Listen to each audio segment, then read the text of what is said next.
We'll blur it out. Don't worry. How's everybody doing? It is members only for YouTube. It's going to be a good time. I forgot to schedule this on YouTube until about 10 minutes ago, so there's that. Apologies. Hopefully everybody got notifications in enough time and remembered that this was happening. But here we are. Here we are. And I do not have Candy Thunder tonight. I have a very special guest. I have Tony Spark here tonight for the YouTube members only. Mama had a day and had a night. Didn't sleep well, so we're giving her a reprieve, and Tony Spark and I are hanging out. It's gonna go off the rails pretty quick. You guys remember the last time that Tony was my Rio for a members only nighttime stream. It's gonna be a good time. We left it as how do you deal with stupid people? It's kind of top of mind right now. But what do you do? Okay, so there's multiple scenarios here that can occur, right? You could hear people being blatantly, loudly stupid around you and just ignore it and try to play it off, right? Because it doesn't affect you directly, except that it's happening in your presence. But then you have those occasions where you have to engage with people who are just being dumb. And no matter how many times you explain something to them, it's like a dumb boomerang. It's like you throw it away and you think, okay, I think we've solved it now. I think I've finally gotten through to them. And then that dumb boomerang just comes right back to you, looking the same dumb way, asking the same dumb questions. What do you do? What do you do? Mary West says I quit my job. Straight up tell them they're stupid, kaboom. I mean, Dusty's answer to this was just not replying. And letting other people handle the responses was the solution. I was off today. Okay, I was off today, so I saw this email string today happening. With somebody we're doing some project work for, and we've explained so many times the same exact thing, and it without fail, like every couple of weeks, it's like the boomerang comes back, and at this point, I'm afraid I'm gonna have to give some hard loving to. That sounded wrong, but you know what I mean. I'm gonna have to give some hard loving. I think I'm gonna have to get more blunt to try to get the message home. You gotta try. I can't do, so far the kid glove approach ain't working, so I've got to do something different. Kitty and puppies, just give them the mom look. There you go. Kaboom, yes, Candy Thunder, we're hoping has a restful evening. She definitely needs to be resting up. We can see her in chat, Tater, if you happen to pop into chat and you're lurking right now, which could be possible. Cool. Entirely okay until 10 o'clock. And at 10 o'clock, your ass better be in bed. Either that or she's got to get in the car and come up here and I'm leaving. If you see Tater past 10 o'clock, I need your help. Let me know. Let me know that she's there, and collectively we will run her off and put her to bed. That's what we'll do. Worked 19 years, couldn't take it any longer, Mary. I mean, I get it. Bailey, and deal with it by taking blood pressure meds every day. I laid out today because I was like, the team can handle this for now, and I need time to formulate a response that isn't my immediate thought, because my immediate thought is not something that I should be, messaging in a business kind of setting. Hey, Blue-Eyed Magic, welcome to the Gosh Second Thunder crew. You got here at the very beginning of the members only live, so we're gonna dive into some fun stories here. God's Blessed Wonder Woman, I don't if I'm at work as nicely as possible. Oh, you don't if you're not at work, you just don't deal with them, yeah. Usually just walk away from stupid people. I mean, there's the times when you can't, Michelle Heather, member for 34 months, you just walk away. They just do your head in. I guess it's kind of what I did today. Let's go ahead and say hello visually to Tony Spark here. Here he is. I just laid out, let the team handle the responses, but I mean, I'm gonna have to respond tomorrow. Probably. There was proper discussion in the office over those emails as well today. I don't doubt it. I don't understand. As soon as the first one came through, I sent Tony a GIF of like me seeing this email, and it was like pouring bleach. And I was like, bleach in the eyes. After the second one came through, I had said, this is literally, I was like, if Dustin was, I was like, he is the GIF of the character of Inside Out, you know, where he just goes, and the fire blows up. Yeah. And I was like, that would be Dustin when he sees that email. And I was like, because he's already basically done that once today. And it was, yeah. Speaking of dealing with people like this and people you have to repeat the same thing over and over to and they don't get the picture. Did Candace tell you who I saw today? No. I saw somebody who fits that category. Well, now I want to know who it is. Well, I don't want to name them. Yeah, this isn't fair. Let me just say I saw this person sitting in front of a coffee shop and what looked like giving a spiel to somebody who really was very uninterested in the spiel that this person was laying down. Oh, I think I know what it is. I think I know. Hopefully he's not as gullible as you were and he doesn't fall for it.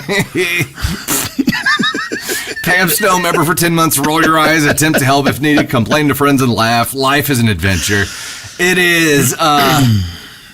This was an email thing. So the email thing, I mean, it's Thursdays are typically my day off. Well, they used to be my day off, and then I started working half days. But now that we're in kind of the summer lame duck area where Navy does not have school, I had to take the whole day off to be home with her, which was fine. It was great. It was great to have a respite day home. And I think Candy Thunder also needed out of the house. She did. Yeah, she needed out. She's like, I need out. Yep, she definitely needed out of there. But then she also needs rest. So she's like this week. She's like summer's rough, sleeping. And it's really just the first week of summer when the schedules are all screwed up.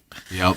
But she's having trouble sleeping. And one night was my fault because I was snoring, but I fixed that problem. The next night, which was last night, not my fault, but she was still up at like 4:30 a.m. So that's tough, you know. She recognized it pretty early because I got the message pretty early in the day of the request of, hey, so any chance you want to, do the live tonight with Dustin? Yeah. Dustin? No, it was like, talked sure. about. It was talked about very early on. She very early, which she was to up her very, credit. very early she knows.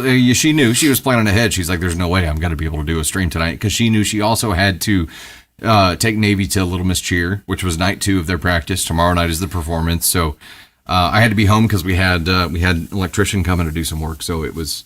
She knew what was coming, and she knew she needed to plan ahead. And she would have been miserable. She would have made it, and she would have put on her face to do the stream, but she. So y'all are stuck with me tonight. Would have been taxing. Tony is here, and is driving to the lake right after the stream is over. Out of curiosity, when are you normally headed to the lake? 5 p.m. on Thursday. Oh, okay. So we're holding you here like several hours later. Yeah, but it's fine. The things I do for my friend Candy Thunder.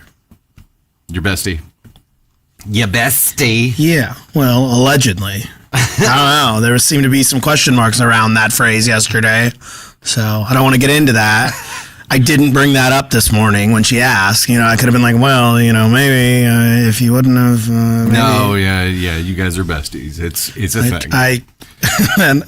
And I, of course not. I would never have held it over her at any point today. Be like, oh, gee, something came up today. I would never do anything like that today.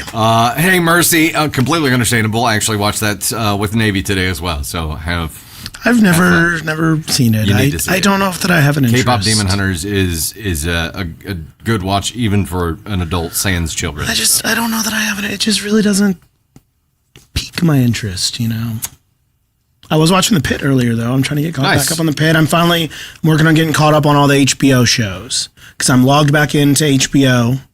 The Pit did a season. Candy Thunder says you guys haven't watched the season finale yet. And Caden was like, what? We punted it. That's right. Yeah, Caden was like, what? I just forgot all about it. I think I'm on episode like 4, 5 of season 2. I love that show. I just want to say I was number 1 I was on it before Caden Thunder was on it. I was on it last year. Have you watched Supernatural? I have not.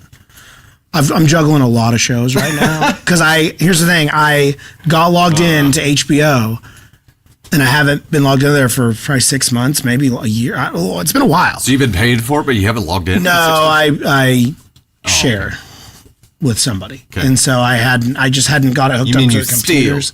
steal? No, never. So I've been, I don't know if you probably would never watch Hacks. It's really funny for people who watch Hacks. Hilarious. Yeah. Gene Smart. Mercy, thank you. We'll see you Unbelievable. later. Enjoy the respite. So I had to get caught up on the most recent season of it because it's the final season. I started Rooster, which is the new Steve Carell show. Very funny. You and Candace would very much like that show. What was the other one I watched? I started DTF St. Louis, which is Jason Bateman, David Harbour, and I can't remember the girl's name. Which stands for what we think it stands for, right? Absolutely. But it's very intriguing. I've only watched one episode of it, but it's very I can't even tell you what it's about because it'll spoil. I can't spoil it. Speaking of DTF, thoughts on the reveal for the Love Island cast? Yeah. I don't know. Yeah. I mean, you don't know anything. No, you know nothing about You don't them. know anything until they get together and start interacting. But I was like, okay. Charlie's brother is there. I said, okay. I don't know who Charlie is. Charlie? Did you not watch last year? No, because you guys said it was so terrible. I didn't watch it. That's fair. That's fair. So it's there's this season 6 standard that I don't know that can be met. I don't think it can. But we're gonna give it a shot. I think maybe like Caden Thunder's theory is that like last season they were all trying too hard to be like season 6, Which is possible. and so and maybe they went and got a bunch of influencers too, Maybe and this that's the will problem. course correct. That's one of the comments that I saw whenever on the post where they did the cast reveal was, "Oh, it's people with jobs, thank goodness." Because last season Was it a lot of they were influencers? all pretty much. So and see, then when that happens, It's just a clout battle. well, that and viewers and the internet can't wait to rip these people apart and dig up everything that you Well, can possibly dig up about them and ruin their lives. That's why before revealing the cast, Love Island had a post that was like, "Remember, this is Love Island, not Hate Island. Like, be nice." I would guarantee you the casting people did a little bit more vetting this time around. I would hope so. Because Oh, instead of having to send somebody home like during and just say nothing apparently. So yeah, I'm working on a bunch of HBO shows. And The Pit is solid. Yeah, it's a solid show. It's great. Great show. I love that. I love the constant like it's one thing out, it's just one of the next. I like I wonder how much it takes or how action. long it takes to actually write one of those episodes because so much happens and there's got to be so much research that goes into pretty much every fucking word that gets said, right? And they say it's very, very, very Realistic. medically accurate, Yeah, which is crazy. which some of the stuff. Kitty Cat Queen. crazy. Hey, you're having an hour break at work? Well, then I tell you what, we'll dive into a story instead of just shooting the shit. We'll go ahead and get our party started here. How's about that? Yeah. Let's do this. Whoop. I do need to tell you our first story of the night will be published publicly later on. So this one is not a members only, but it is members only first. So let's do that. Here it is. Hey there, Dusty Thunder here with an... Let's use that for sure.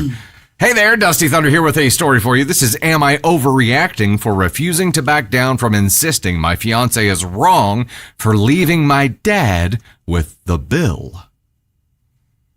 It would be difficult to do a poll on this, so yeah, we'll just dive in.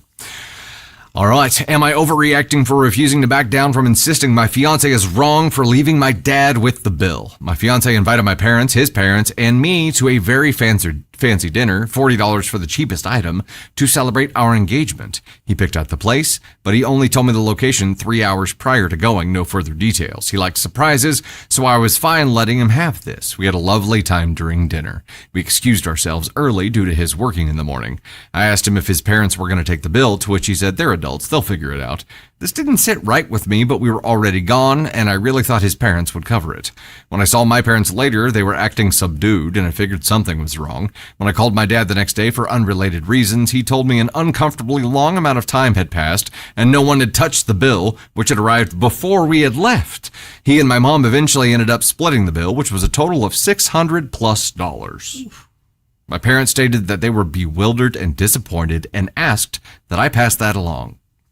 I told him that my parents brought up something to my attention and we needed to talk. He ignored my text. I sent a slightly passive-aggressive text and he responded with an angry phone call telling me he was at work. He was busy. This was an inappropriate time to bring it up, then hung up on me.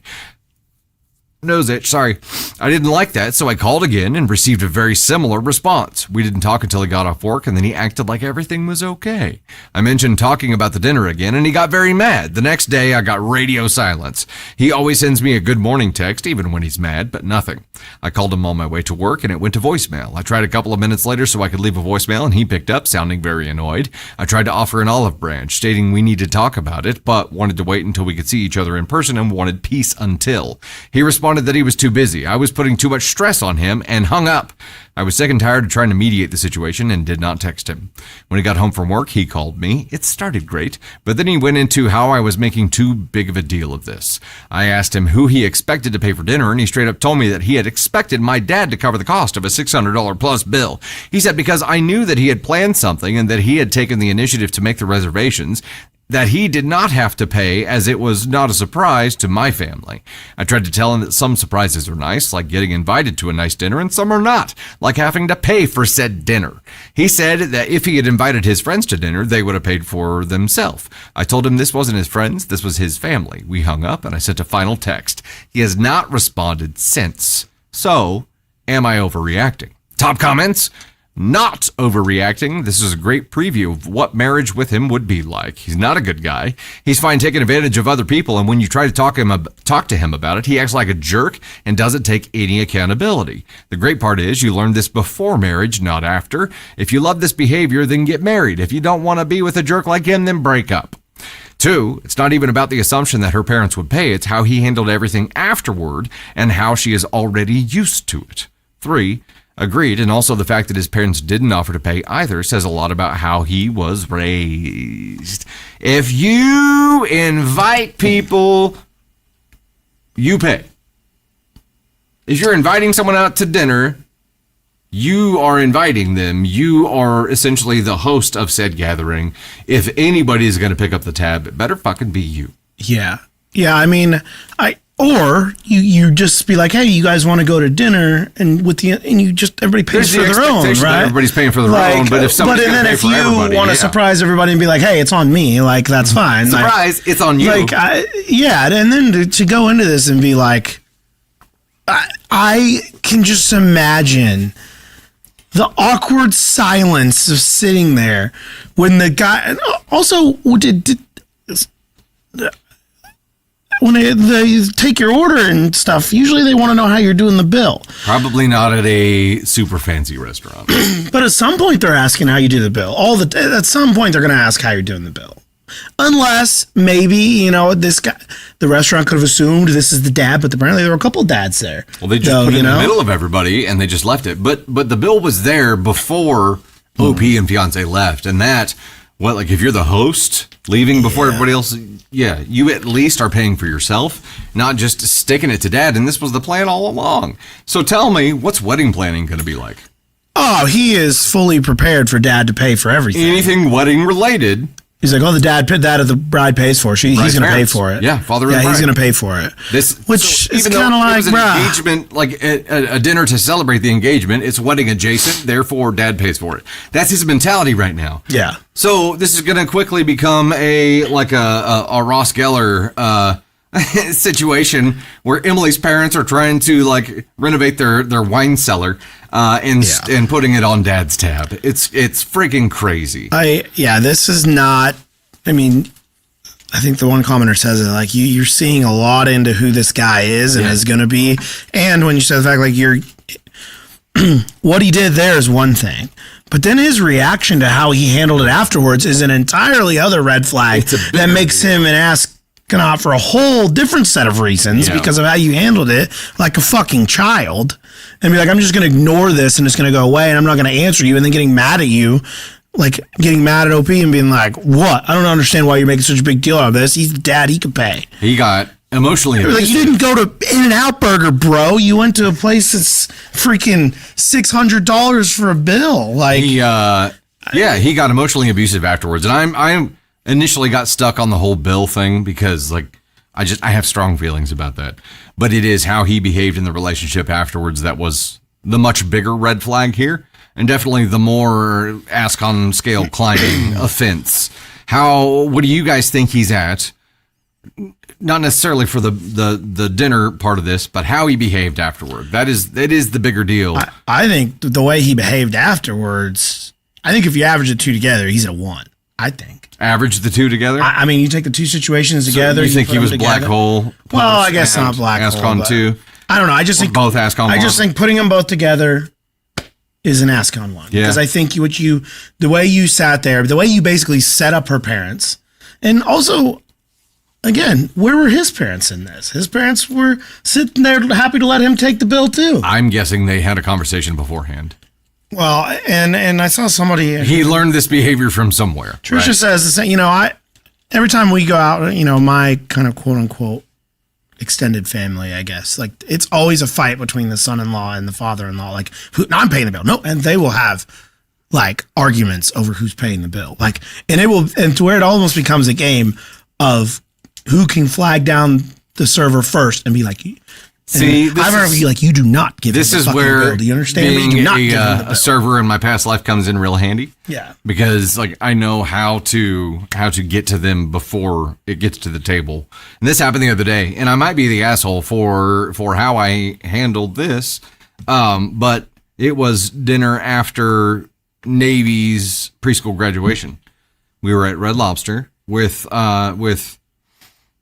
Candace was there, Navy was there, Ava was there, her parents were there, and then I think Aunt Sarah was there as well. So decent table at Red Lobster, and it was, a decent, it was actually much cheaper than I expected it to be. We all ate pretty cheaply. But her dad was saying he was going to take the bill. And I was like, I don't know, I had planned on this, but I didn't talk to Candy Thunder first. And the way we were seated, right behind us was the server stand where the POS and everything is. And I saw her there. And as soon as he started talking about it, I just slid my card out and just reached my hand back and just held it there. And she plucked it. And by the time it got to the table, it was already taken care of. I will do the same thing in those situations sometimes. So let me tell you, when you end up with a significant other or spouse, it becomes more complicated because I should have somehow sneakily signaled to her and made sure that was okay to do. And I just did it. And that's where I might be the asshole. And also, like, some people can get genuinely offended if they're planning on paying and you pay instead. Yeah. Ted is a victim of always paying the bill. Because Ted's very excited to pay the bill. Ted wants to be Ted's Mr. Party Man. Well, but and listen, the way buys rounds the way Ted for the looks at it, bar Ted looks at it, like, they may not be dinner related, but if we're going out for drinks, like I'm like, hey, let's go out for drinks, and it's like, I'm like, I'll take care. Just put it on my bill. Just here, just now, and then I'll pay it. Or hey, it's way too easy at a bar to say put it on my tab, and it's way too easy, especially the bar that I go to, where it's they got me covered. Like I know, like. Most of the time, people don't even get a bill there, and it's like I just get it at the end of the night. Like, it's like it's fine. This is why Tony Spark still needs his day job. Yeah, this is why Tony comes to work because Ted runs amok with Tony's finances. What if this was a real split situation? What if this was like an actual multiple personality thing where maybe it is. I legitimately did flip into a different person. It was it would be like how come I can't ever remember the name of the fucking show? Severance. Yeah. It's been off for so long I forget. Yeah, Pam K, that's why I'm working overtime tonight. It was a holiday weekend last week. What if it was a real kind of deal though, where like daytime, you're Tony, but then it's like as soon as there's some kind of party plan, Ted takes over and just runs amok. The thing is though, I can't even say it that much because Tony also likes to spend money. It's not just Ted. Tony likes to spend money too, but Tony will hesitate a little bit more than what Ted will. I put something back at the liquor store today because I was like, do I really need that? When Ted goes to that's a sign of personal growth if I've ever heard one. I put something back at the liquor store because I was like, I don't think I need that. Meanwhile, Ted, a couple weeks ago, went to a liquor store 6 times in 24 hours. So, like, and I'll just grab this. Oh, we need this. Oh, you know what? This person might like this. Let me grab this. Let me grab this. So, like, At some Tony point, at least is like, at some point, I'm going to put that back. you just need some rope and a pulley and a basket attached to it so you can, like, send it to the liquor Yeah. store and have them put stuff into it and then Yeah. wheel it back. Yeah. Anyway, we got sidetracked. It's a weird hand motion. Not overreacting. Not Okay. overreacting. Yeah, this wasn't an AITA survey. I don't think you're overreacting. I think there is some deeper issues going on than just him not paying the bill. I think he's overall probably not a great person. And I don't know. It sounds like his family is willing to enable him not be a great person either because, again, when wedding planning comes up, you think he's going to pay for anything? Yeah. No. He's going to make your dad will pay for it. It's fine. I think the bigger thing that you discovered here was some very deep rooted issues, right? Like maybe it's anything money related. He gets into this emotionally abusive, childish, mean kind of persona, and that you know what, you're going to deal with more and more financial issues throughout a marriage. And this is somebody you're planning on marrying and spending your life with. Like that's why year one of living together or marriage, whichever happens first, is so hard because that's when you start encountering financial things together. You have difficult situations, difficult discussions. This was the first maybe really difficult adult discussion you have had to have, and that's how he responded. And that's not going to fly in a relationship. So it's. Yeah, God bless his Wonder Woman. That's going to be his motto for this entire wedding planning process. The father of the bride pays. Exactly. So not overreacting. It's a huge red flag. And right now, I don't think you're taking it seriously enough. Even your title, am I overreacting for refusing to back down from insisting my fiance is wrong for leaving my dad the bill? It's not about the bill. Yeah. He's definitely an asshole for that, but it's what's happening right now and how he's dealing with the Which makes situation. him a bigger asshole than the bill. Exactly. It's not just him being an asshole. This is dangerous. You're potentially binding yourself to someone who is unstable. Ages were no, we didn't get ages actually. No, Ages in there, yeah. nope. Okay, let's get ready for our second story. I'm gonna blop some music here. How's everybody feeling? Feeling good? Feeling good? Cornwall? Did we get? Yeah, there weren't ages in that, but Wonder Woman, Jekyll meets Hyde. Yes. We got off on a tangent. Which that is so funny though, because that is literally what happened. I was like, I don't want to spend another $10 on that. Whereas I could go in there if Ted was in there shopping at the liquor store.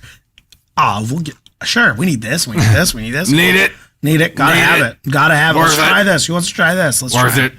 and Tony, I did the same thing the other day when I returned You returned something? I returned a pair of swim shorts. I'm going to call them shorts because I get made Did fun you try of them on when first? I call them swimsuit. I didn't. I just assumed, and they probably would have worked. I was like, I'm gonna try No. these. Did you try them on before you returned them?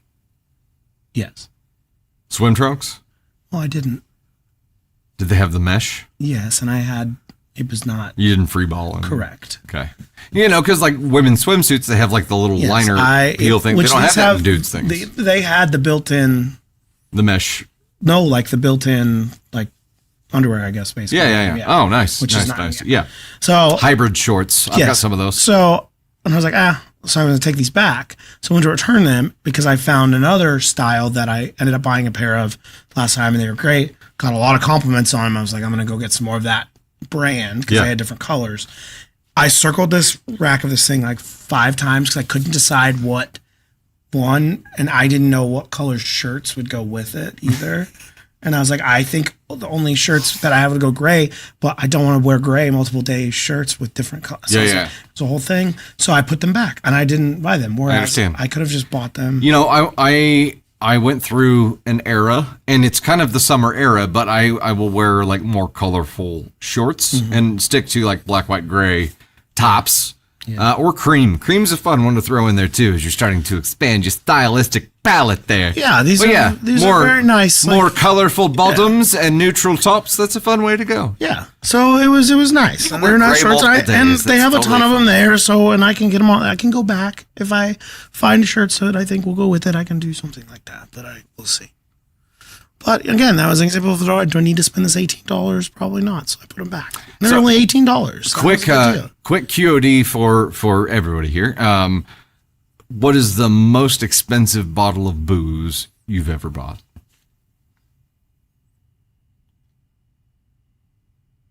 I've had to buy like gifts for clients, and that's, I think that's definitely the most expensive. I want to bottle see I've ever chat's bought. answer and see if I can have it topped, because I'm pretty sure that I do. You know,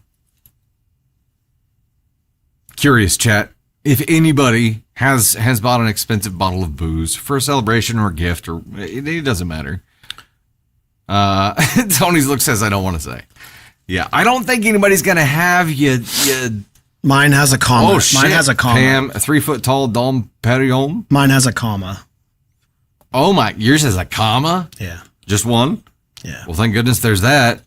What's up, Nicky? Yeah, we got Tony Spark here. We're talking about the most expensive bottle of booze you've ever bought. $35 bottle of Bailey's Paisley. Johnny Walker Blue, 12 hundo. Chris M. Damn. Okay. Damn. About Close. Collins Baby Blue Burden, hundo 20. I don't drink, so I don't know, except when I go to buy something for client. And then I'm like, damn, this stuff goes way up there. Especially bourbon. You say way up there, but then you're probably like $78. And you're like, wow, that's a lot. Right? Which that's high for a bottle. Yeah, but Well, I bought them in the hundreds or 200s. Some of them, what I overrated at what I that bought for a point. client was, I think, between 1 and 200. Pam. But they had them up to 500 there. And I was like, gosh dang, that's crazy. For something you're going to drink and piss away. Yeah. It's crazy. Well, you see, there was this time I was in Las Vegas at a bachelor party, and there was this bottle of champagne. Oh, yeah. Champagne I remember hearing this. shower. Yeah, the champagne shower. Yeah, that was $1,500. 1,500. It's probably cheap champagne, too. Well, technically, It was just, you were more so paying the people who were pouring the champagne. Technically, the bottle of champagne, I guess, was $1,500, and it was probably this big. Probably, I don't know, probably this big, something like that. And it was a good bottle of champagne. And then with that, you got 6 bottles of champagne that they sprayed.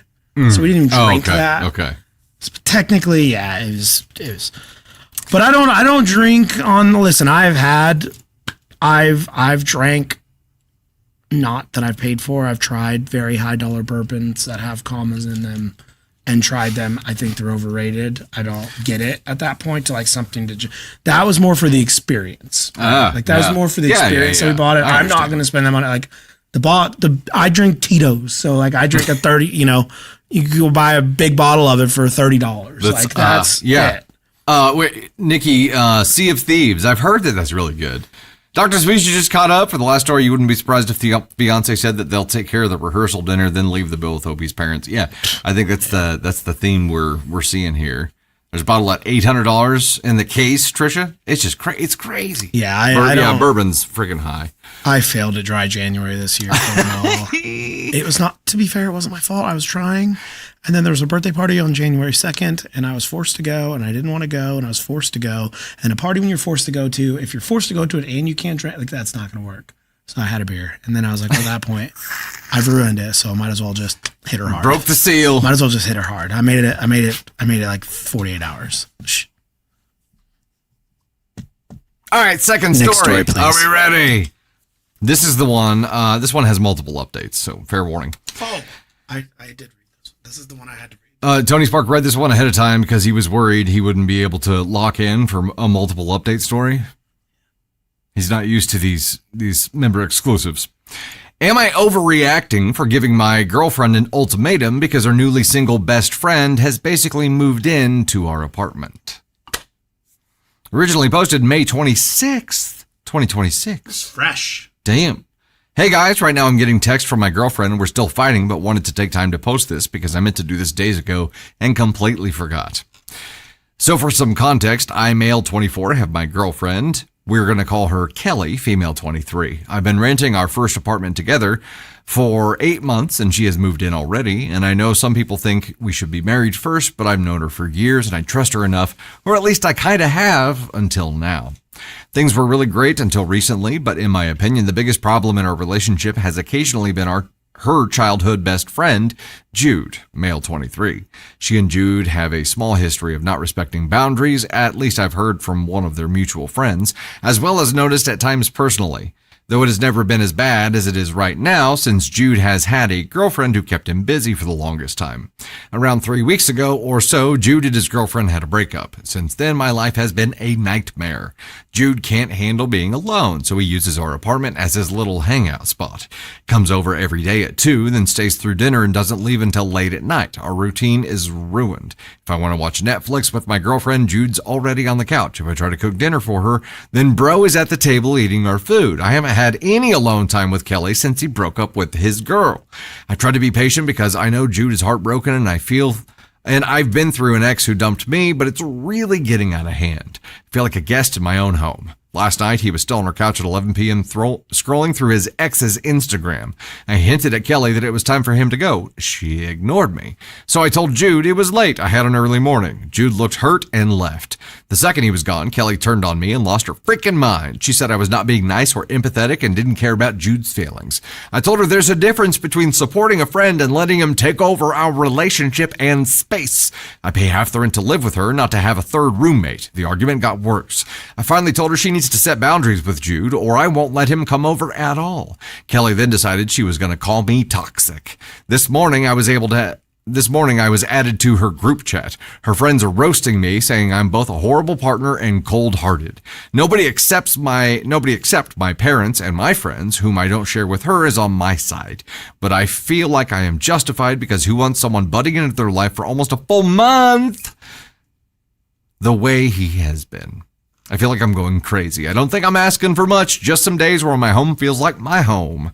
I can be alone or with my girlfriend. Talk to me, guys. Am I overreacting? I gotta know. Before the first update, let's chat.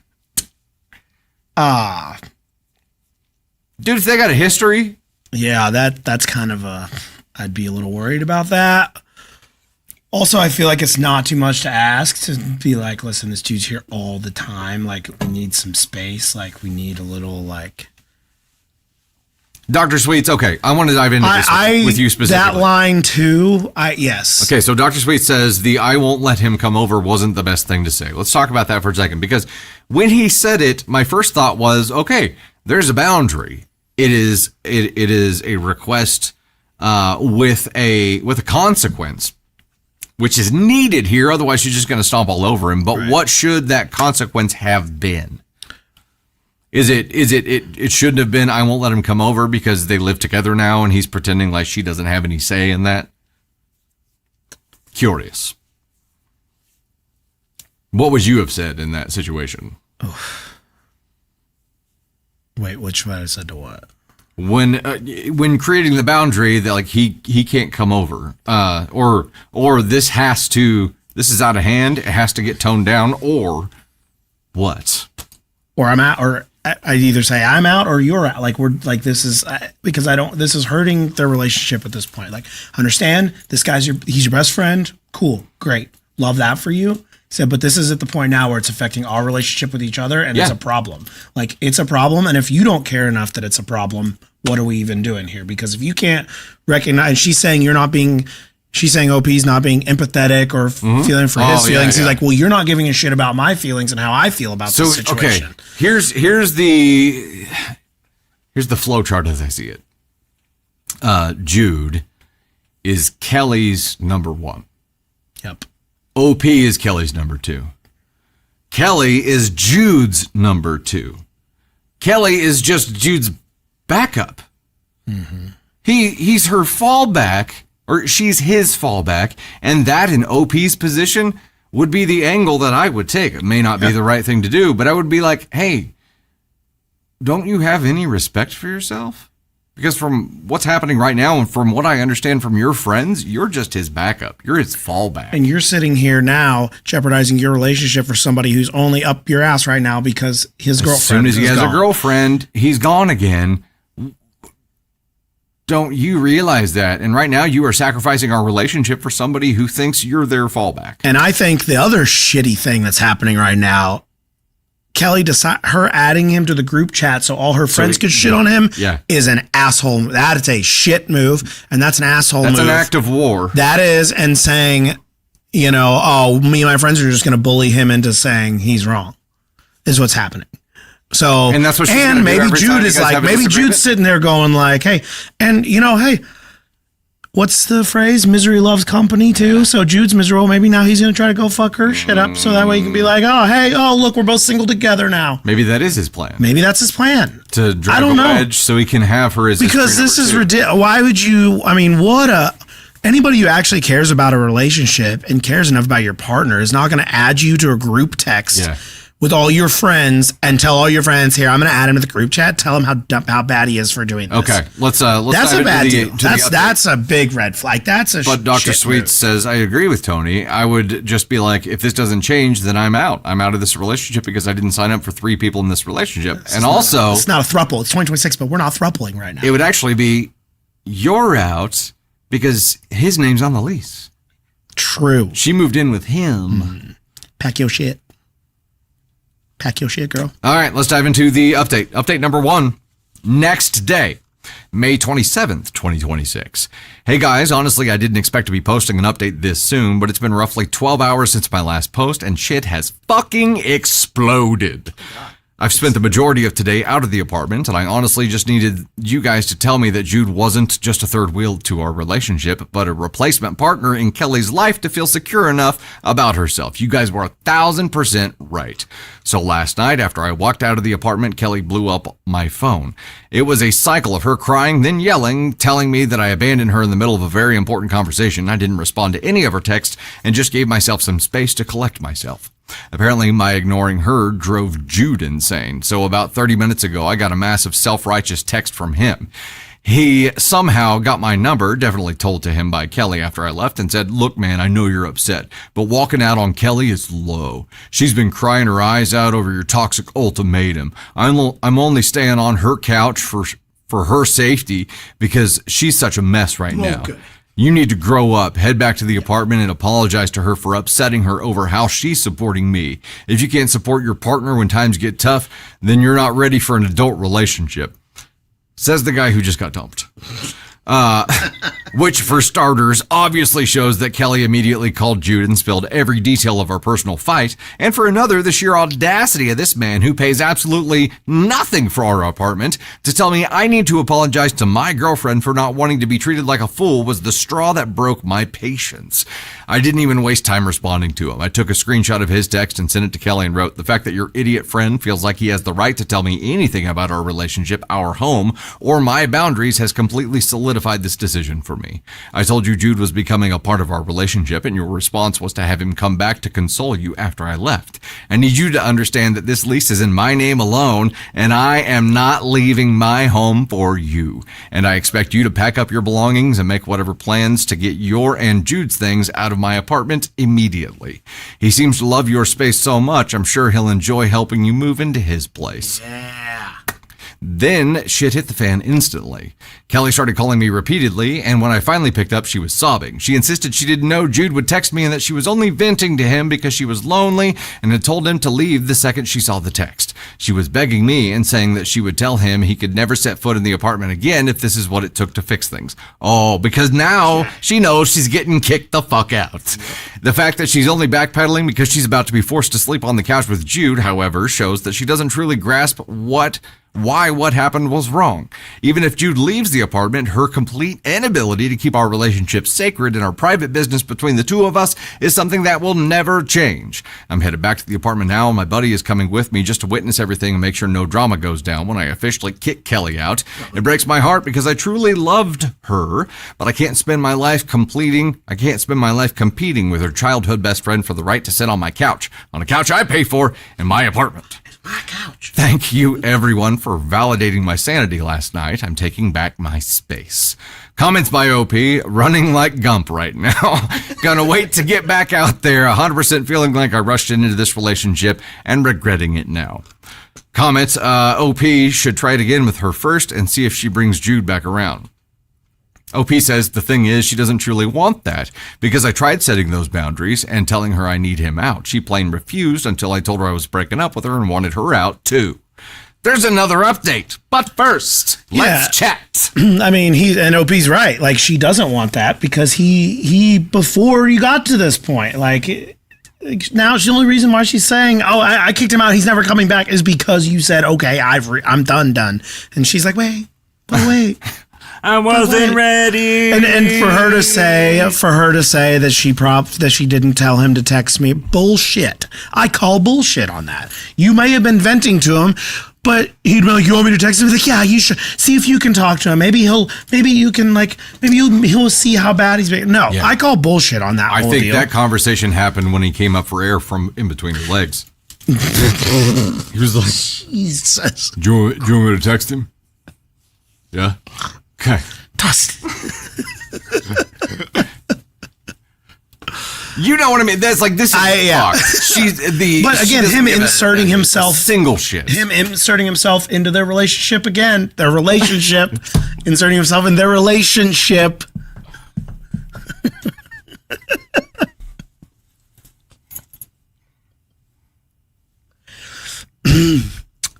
He did the same thing for him he to did get the same involved thing that Tater would have done. He gave me the Dustin to get involved. Evokes my Muggle name. For him to get involved it's my kryptonite. That will only make it just crazier. Same joyful stream. But for him to get involved in this, don't tell Candy. Even further, it's like, what are you doing? Like, stop! Like, these two are not making anything better for themselves in any of this. They just keep digging the hole deeper because him doing that is proving exactly what he's saying that the whole fucking problem is with this relationship and with her and their relationship. What he's doing is that's Exhibit A right there. There it is. Tone of this dickhead's message. Hey, bro. I would have had a hard time not responding. But I hope he's there. I hope he's fucking there when you go back to officially kick her out. And I hope he fucking tries that cocky, I'm her number one bullshit in fucking person. Yeah. Bitch ass sending me that in a text. Now it's a man conversation.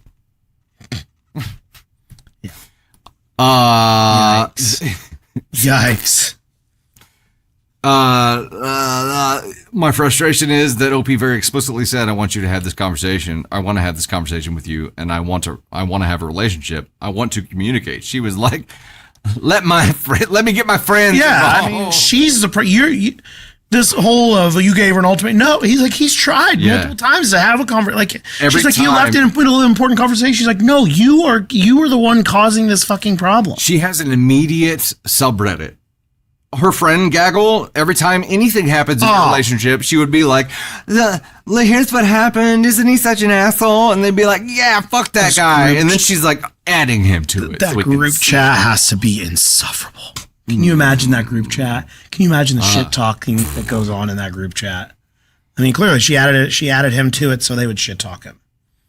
I think she added it to him after they were shit talking him so he could see that they were shit talking him. Yeah, which is shitty. Yeah, she's just trying to inflict pain. All right, here's the next update. Also, look at Candy Thunder. This update was today. This is fresh. Candy Thunder getting There's still fresh as the fresh coming off this turd. Update 2, May 28th, 2 days after the initial post. Hey peeps, been told like a million times that you guys wanted an update, so here it is. One last update on the situation with my ex and me. First off, thank you to everyone who reached out personally and commented on my last post. Having my friend with me when I went back to the apartment was the best advice I could have taken because things got a little crazy, as you probably expected.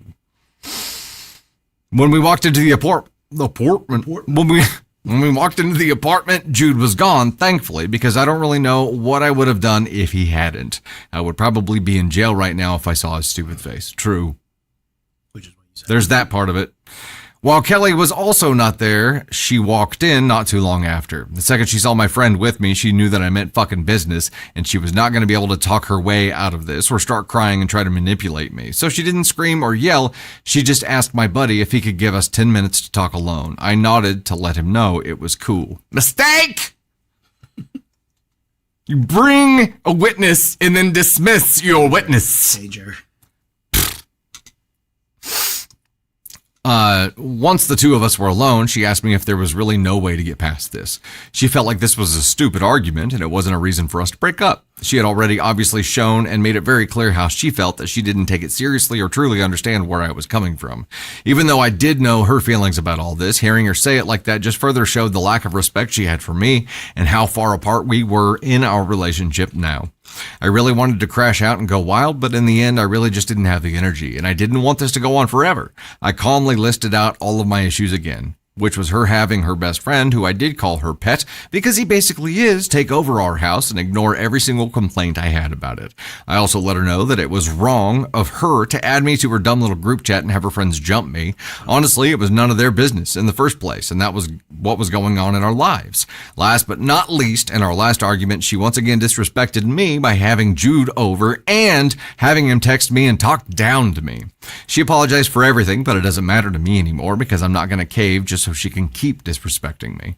After that, it was all just packing all of her stuff up in the most awkward silence ever. My friend was still there, and after he came back inside, he helped us move all of her stuff to her car, and we were done pretty quickly. No more arguments, no more drama. When she finally gave me her spare key, she told me her brother was letting her crash in the spare bedroom for a couple of weeks and that Jude had offered his couch, but she told him she needed space from him. I hope for her sake she actually sticks to that because that friendship is pretty toxic in my opinion. But regardless of what she's doing, it's no longer my problem. Now I can finally say that chapter of my life is over and it is a total relief. One of the few mutual friends that Kelly and I share let me know that Jude was taking digs at me on social, but I don't really care about him anymore. He's nothing but a stupid cancer who tried to ruin my life and failed. I no longer have to think about him, and I won't. I'd be lying if I said I haven't been thinking about her or that I didn't miss the girl that she was when we first started dating, but the feeling I have right now is just peace. I can walk into my kitchen without bumping into a third wheel. I can watch a movie without hearing someone complain about their ex. I have my home back. Again, truly appreciate everybody who helped me throughout the situation, and I hope you take care of yourselves. If you need to, do what I did and cut your toxic partner out of your life. Don't let anybody walk all over you and put yourself first. Top comment here: doesn't surprise me that the guy also caused his best friend to break up with her boyfriend. And they say, or as they say, misery loves company. Yep. Way to go, OP. It is unfortunately uncommon for someone to have the ability to flip the switch and be like, all right, we hit my threshold. My give a damn has been disabled. Right. And then not be baited back into a heightened, passionate response. OP never went there. OP flipped the humanity switch and was finally like, it's done. No matter what she says, it will be done. And listened and listed and just calmly never got pulled back into the stream of drama. And it's so hard for people to do that, to not be. It's really easy for somebody who's on the receiving end of this breakup or this conflict to go for the jugular and try to bait you into a response, right? It's so easy. And I guarantee she did that. We know to an extent that she did, but he's just like, I don't have the energy. I'm not arguing. She would have if your friend wasn't there in the first place. And after that, she had to plan B everything, which coincidentally is what she was to Jude. Like she's like, oh, I've got to have space for him. Well, it's a little late for that. I think that was one last try.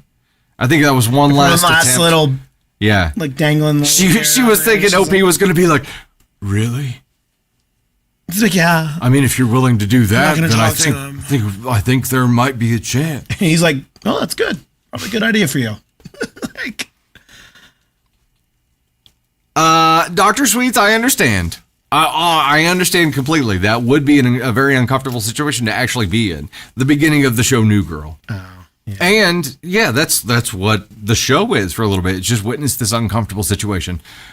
But we, Candy Thunder and I at least, can take the comedic seat to look at all of that, which is, what they're trying to accomplish, but for a lot of people it's just uncomfortable. Yeah, but I think in this whole story, the moral of it all is like, Jude only really caused this situation because he was now single, and in the end, he ruined another relationship, thinking that was going to work out. Hey Jude, don't make it bad. Yeah, exactly. I just looked up the lyrics to Hey Jude. I'm like, this fits pretty good there. You should watch. Speaking of that, you should watch. Have you ever watched the Carpool Karaoke with Paul McCartney and James Corden? I have not. I need to watch. There's like all a of whole those. one where they're in. He goes to Liverpool with Paul McCartney. It's like a very extended, like they actually did like a little longer documentary type thing. That's on cool. it. And it was so good. I went through a big Beatles phase in high school. Did you? Big Beatles phase. Like Who else went through a Beatles phase? it was like when they brought out came out with the new the box set that they had of all the CDs of all of them, and I remember I got it for my birthday or Christmas one year or something. Big. I went through a huge still have Beatles it? phase. I'm probably somewhere. Probably in a box CDs. You know, or that's unfortunate. stuff somewhere. Let's talk about that for a second. Like, I mean, you could rip the MP3s off of them and painfully add it to your streaming library. Yeah, I did. My old, Did you? MP3 player. Yeah. Yeah, your MP3 player. But since then, now Spotify listener, right? Yeah, I just go listen. There's no way to music. connect your library that you had before to what you enjoy now. You know, I actually did something that I probably will regret that I did because I needed storage space on my phone. Because What'd you do? pre-Spotify, on my iPod days. Oh, you had a bunch of songs downloaded. I Yeah. had on my Apple Music, just the music app on there. And it was taking up like 9 gigs on my phone. Delete. Wow. Who knows how many hundreds of dollars I deleted because, you used to have to buy iTunes cards and you couldn't, there was You can no always reinstall it on your phone. I know, but there was pre-streaming. You didn't burn the money. You just put it on, not on your device. I know, but I think I deleted it. I don't know if I deleted it. You'd have to deleted it or disable not. it. No, it's still there. Oh, well, It's still there. then my sad, It's just- my sad story It's in the is- cloud. My sad story is not It's so just no sad. longer like physically on your device. Well, so if because you- now I have Spotify at the tip of my fingers. Exactly. And And I same can thing- look up anything anywhere except for Garth Brooks. With people- I love you, Garth, but I'm not paying an extra $8.99 for Amazon Music just to listen to you. Yeah, I'm sorry. agreed with that. Who has giant DVD collections Oh, yeah. that now Yeah. you can't even fucking watch? I have 3 boxes, probably like this big moving boxes. Yeah, of DVDs. Full of DVDs. What's up, Brad? I don't How's even it have a going? DVD. I don't even have a DVD player. I don't either. I don't, and The my Xbox, I don't even think it will. I think it only plays a Blu-ray. I don't think it goes down to a DVD anymore. Oh, the newer Xboxes? Well, I have an Xbox One. It might. No, it'll play a DVD. I mean, I think. I don't know. Shit, I thought don't I know. tried to play it one time, and maybe I had to download something on the thing. But Hell, will the Xbox One play a DVD like a regular DVD, not a Blu-ray? I think I had to download a thing to be able to play it on there. But again, I don't ever think because you Yeah. look at all the streaming It will. deals. You've It got will. all the Vampire streaming Girls things is. and all the deals. But Yeah. I got a ton of DVDs, a ton crazy. of CDs. PS5 plays regular and Blu-ray. Oh, well, see, I don't think the Xbox will play Blu-ray because that was one of the one-ups PS5 had. Was it plays Blu-rays? I think now the newer ones all. I would hope so, I don't 'cause it's think the anything commonly plays DVD accepted now. one, yeah. Well, but hey, it wouldn't even matter if it could play DVDs. You know why? Because what am I going to do? Go dig through the boxes, do it. We do have at the lake. There's probably a stack of probably like 8 or 9 movies that like if we're bored pre us having the internet down there where we Yeah. had a limited Yeah, yeah, yeah. selection Oh, of what yeah. to watch. You're pretty much staying in a cabin. We would have direct TV or something, but sometimes I wouldn't have that. Like, whatever. So the favorites would be out. And yeah. those are still sitting out there, but haven't been watched in forever because now we can just We have boxes too. It's I have like streaming. totes full, and I'm Yeah. like, what do you do? What do you do with them now? used to have all Donate the them? box. Man, I used to. I bet the donation centers are like, not more. No fucking more. DVDs. It's not like it's a fucking book or like a gaming system, like a game. Man, I used to have seasons of TV shows. I had seasons of Family Guy. I had all the seasons of The Office.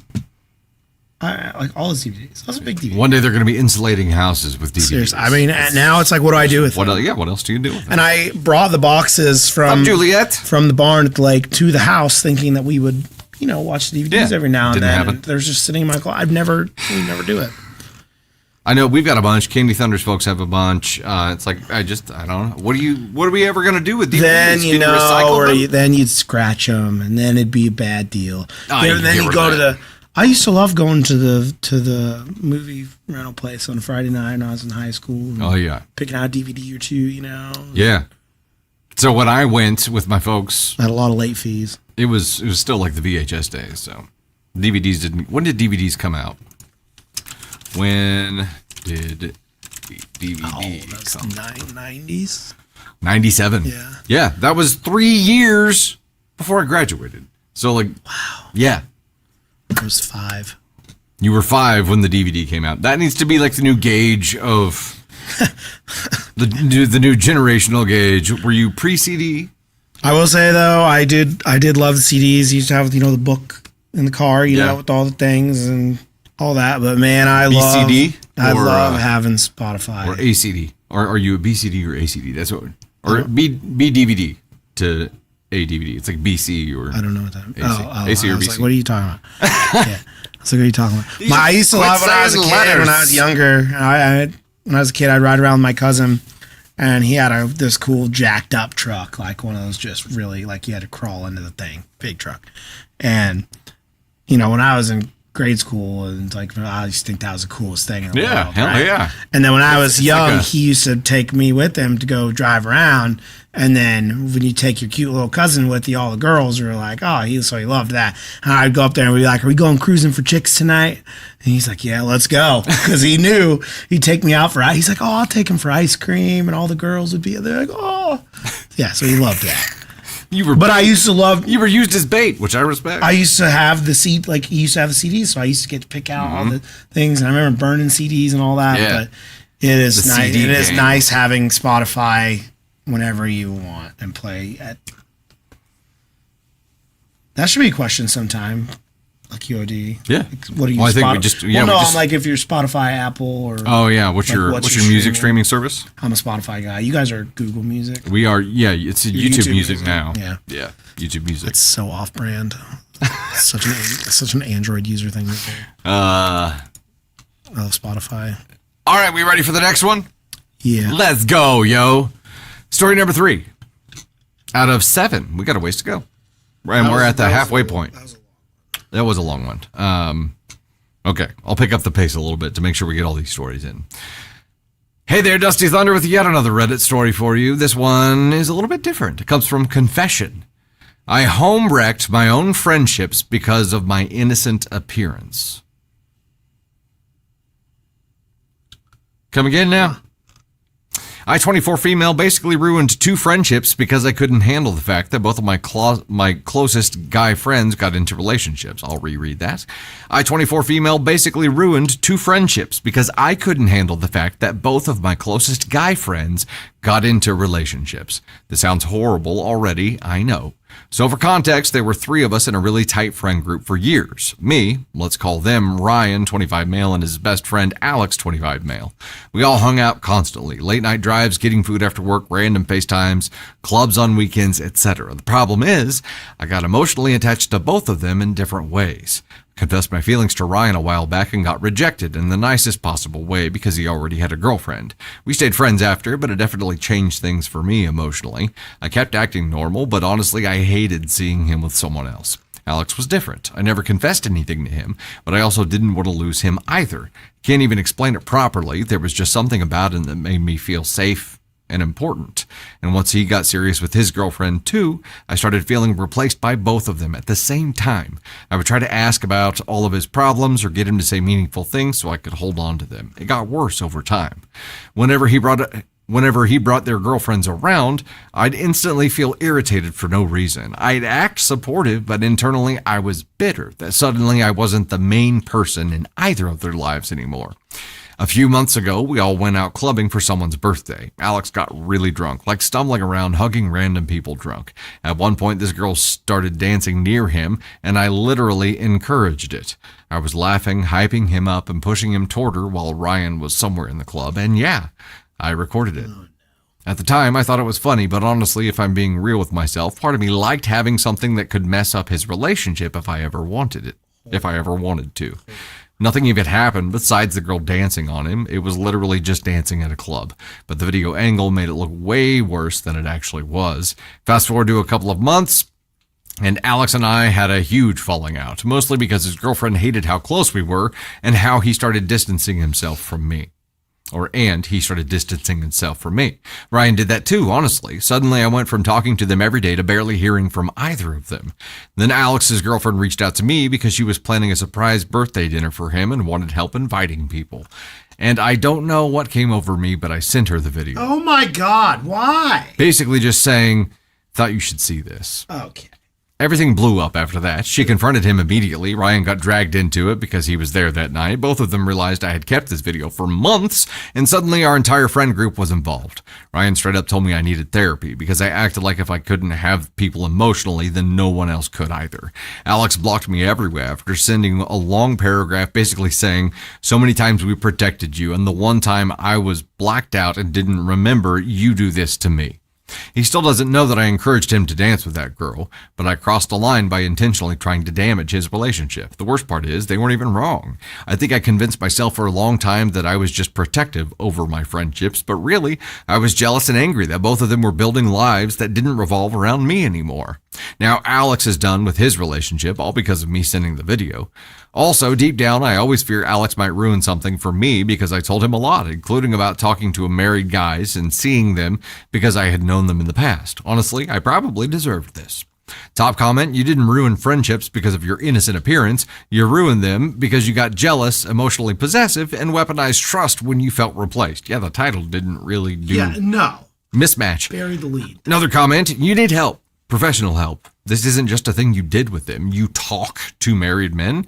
You want what you can't have. You're going to continue to wreck your relationships until you figure out why you feel the need to claim people who don't belong to you. Interesting. OP, you should meet this guy named Jude. Maybe you guys would get along. Hey, Jude. This girl sucks. We found your girl. This girl sucks. You're crazy, but this one's crazier. Yeah, your bullshit title of ruining friendships because of your innocent appearance is horse shit. Like, you're innocent? What are you talking about? Whoever said you looked innocent? Yeah, whoever said you look innocent and you're like, I don't know why, but I sent her this video. You know exactly why, you home wrecking hoe. Like, what are you doing? Like, you're like, oh, like, I just really can't figure out why I don't like when they're in a relationship. And then, oh, he was dancing, I was encouraging it, and then I recorded it. I don't know why. I just liked having something over them. What the fuck? Who says that? You fucking bizzo, you delulu crazy. Somebody's in here said, push all the buttons. There's so many buttons. If we pushed all the buttons, we'd probably break the stream because we got red flags. We got delulu. We got bizzo. We got a lot of astronaut shit here. We got fucking audacity. Like, what is this person? Warning, red flag. This person is fucking crazy. She is crazy. She does need help. She needs professional help. Like, she needs help because she's in here trying to ruin relationships. She's in here talking to married men, trying to ruin more fucking relationships. And she's like, oh, I was innocent. I accidentally home wrecked. You knew exactly what you were fucking doing. You were driving the wrecker. Like, what the fuck? Like, what? This is crazy. You're crazy. I'm sorry. I know it's probably not nice to call people crazy. Everybody's going through their own shit, whatever. This bitch is crazy. She's delusional. She put the hoe in home wrecker. She puts the hoe in home wrecker. And she puts the wreck in train wreck. Because that's what this girl is. That's what she's doing. That she's ruining these. She's like, I'm ruining friendships and relationships, but I really didn't mean to. The fuck you didn't. You knew exactly what you wanted to do. You may not have intended to ruin friendships, but you damn sure meant to ruin relationships. Because that was your goal in this entire thing. Somebody wants help planning a fucking birthday party, and she's like, here's the video of your man dancing with some hoe. What do you think of that? Like, bitch, you made him do it. You pushed him to do it, and then you fucking recorded him, and you're like, what are you doing, you crazy bitch? And scene.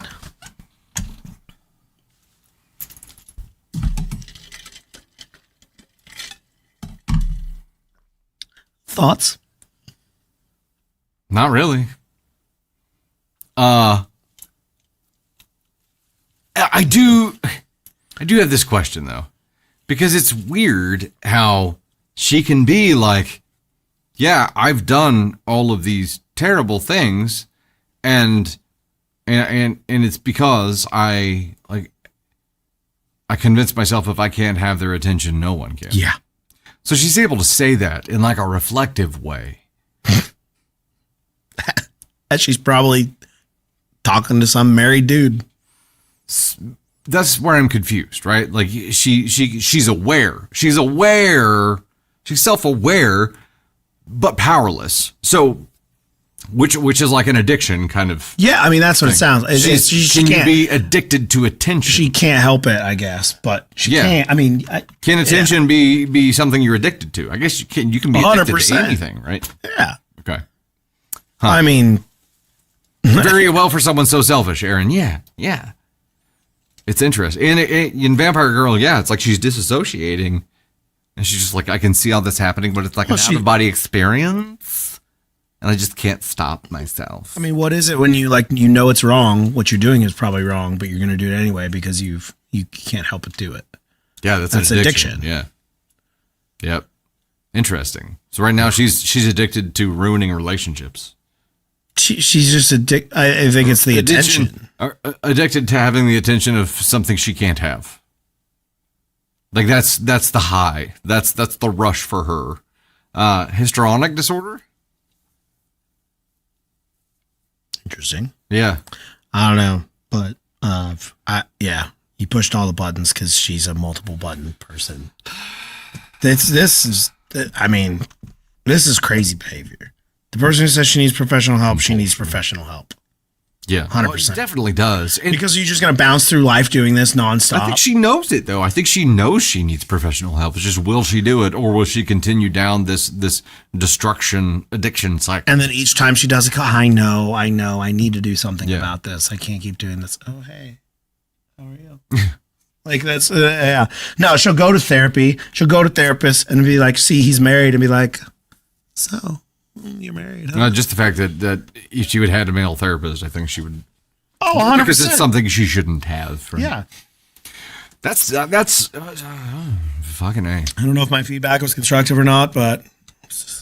No, it was. I painted the picture of how crazy. ridiculous this is. Like, and somebody going through that and being aware that it's happening has to be willing to do something about it. Otherwise, you're accepting the fact that you're just an evil fucking person. Honestly, she's probably somebody who'd be really excited if she saw us reading this story. She's like, oh, they're reading my story. Because she loves the attention, which is probably why she posted this in Confession Reddit to begin with. Histrionic personality disorder, excessive emotionality, and attention-seeking behaviors. And that is true. Dr. Sweets has a good point there. That is a problem as well, which again goes back to why one of the many reasons why she needs therapy. She needs help. Yeah. Because I deserve it. It's like she's doing it to punish herself too. Yeah. And it's like each time she does it, the cycle is a penance. The cycle is she's doing it as a punishment, and she deserves it. She thinks she deserves this treatment, which is a problem, and that's not great. But you just keep doing it. So maybe it's the fallout that she's addicted to. Maybe she needs like the fallout of that situation where it finally erupts, where she's attempted to have the thing that she can't have, and then there's a cost, not just for her but for them, and maybe the aftermath is the thing that she's addicted to, like the pain that she achieves going through that. I don't know. She's Delulu. Yeah, she put the Lulu and Black Hole. It's not an AITA store, but Black Hole. Yep, agreed. And I don't think I've sent her there yet, so let's do it. Let's send her to the Black Hole, and then we'll move on to our next one. But this is, may this girl not have a child. Good gravy. Yikes. All the buttons. Yeah, it was pushing all the buttons. Wow. It's rare to see somebody that aware and yet powerless. So, all right, we're going to dive into the next story. Tony Crash out of the deal. Yeah, heck yeah. We got a full screen Tony Crash out. All right, a little bit of a musical interlude here while I wet my palate, and then we're diving right back in. So that was just a confession story too, but still earned some awards on our end. Yeah, congratulations. Yeah. Oh yeah. Good gravy. All right, there we go. Hey there, Dusty Thunder here with an AITA story for you. First one of the night. Finally. Yeah, first AITA story of the night. Am I the astronaut for telling my daughter that people hate her for the construction work being done on her house? Doesn't seem like a thing a parent should say. I-23 female. I said daughter, didn't I? Nope. Did you? It's neighbor. I was going to say we said parent. I'm like, where did they say they were a parent? I'm not even just fucking the word up. I'm just making shit up while I'm reading it now. That's dangerous. How does she have friends if she acts like this? She clearly doesn't anymore. Yeah. All right. I-23 female. Nope. Go back to the title. Am I the astronaut for telling my neighbor that people hate her for the construction work being done on her house? Totally different story now. I-23 female have a neighbor who's been at their house for just over a year. For 7 months out of that year, they've had basically nonstop construction and work being done on their house. I have no idea what they could possibly be doing. The construction is Monday through Saturday, starting at 8 a.m., sometimes even earlier. Not only is the construction itself loud, but the workers are loud. They're always yelling, singing, playing music. If you ask them to be quieter because it's 8 a.m. on a Saturday, they retaliate and get louder. They throw stuff into people's gardens and physically enter those gardens to retrieve whatever they threw down. Their vans block the roads when people are trying to get to work or school, and they get really pissy when asked to move them. Additionally, because our houses are attached, I'm having physical symptoms to the work being done, vibrations from tools giving me horrific migraines, etc. I genuinely do not know what they could be doing that requires 7 months of continuous work. It's not an extension, and all the work seems to be exterior. A few days ago, the neighbor asks me why there's so much tension between her and the surrounding houses. Maybe I'm cruel, but I looked at her and said, neighbor, you've had loud construction work at your house every day for the past 7 months. People are tired. She looked genuinely upset, but said okay. Her husband confronted me a few days ago and said I was being a douchebag for getting mad at construction work. Because, of course, that shit is loud. He accused me of blaming his wife for the workers' behavior, which I wasn't, and said the house needs this work to be livable. He ended the conversation by saying he prays my house never needs construction work, which I honestly found kind of funny. Am I the astronaut for telling my neighbor why there's tension between her and her husband and the surrounding families? Edit.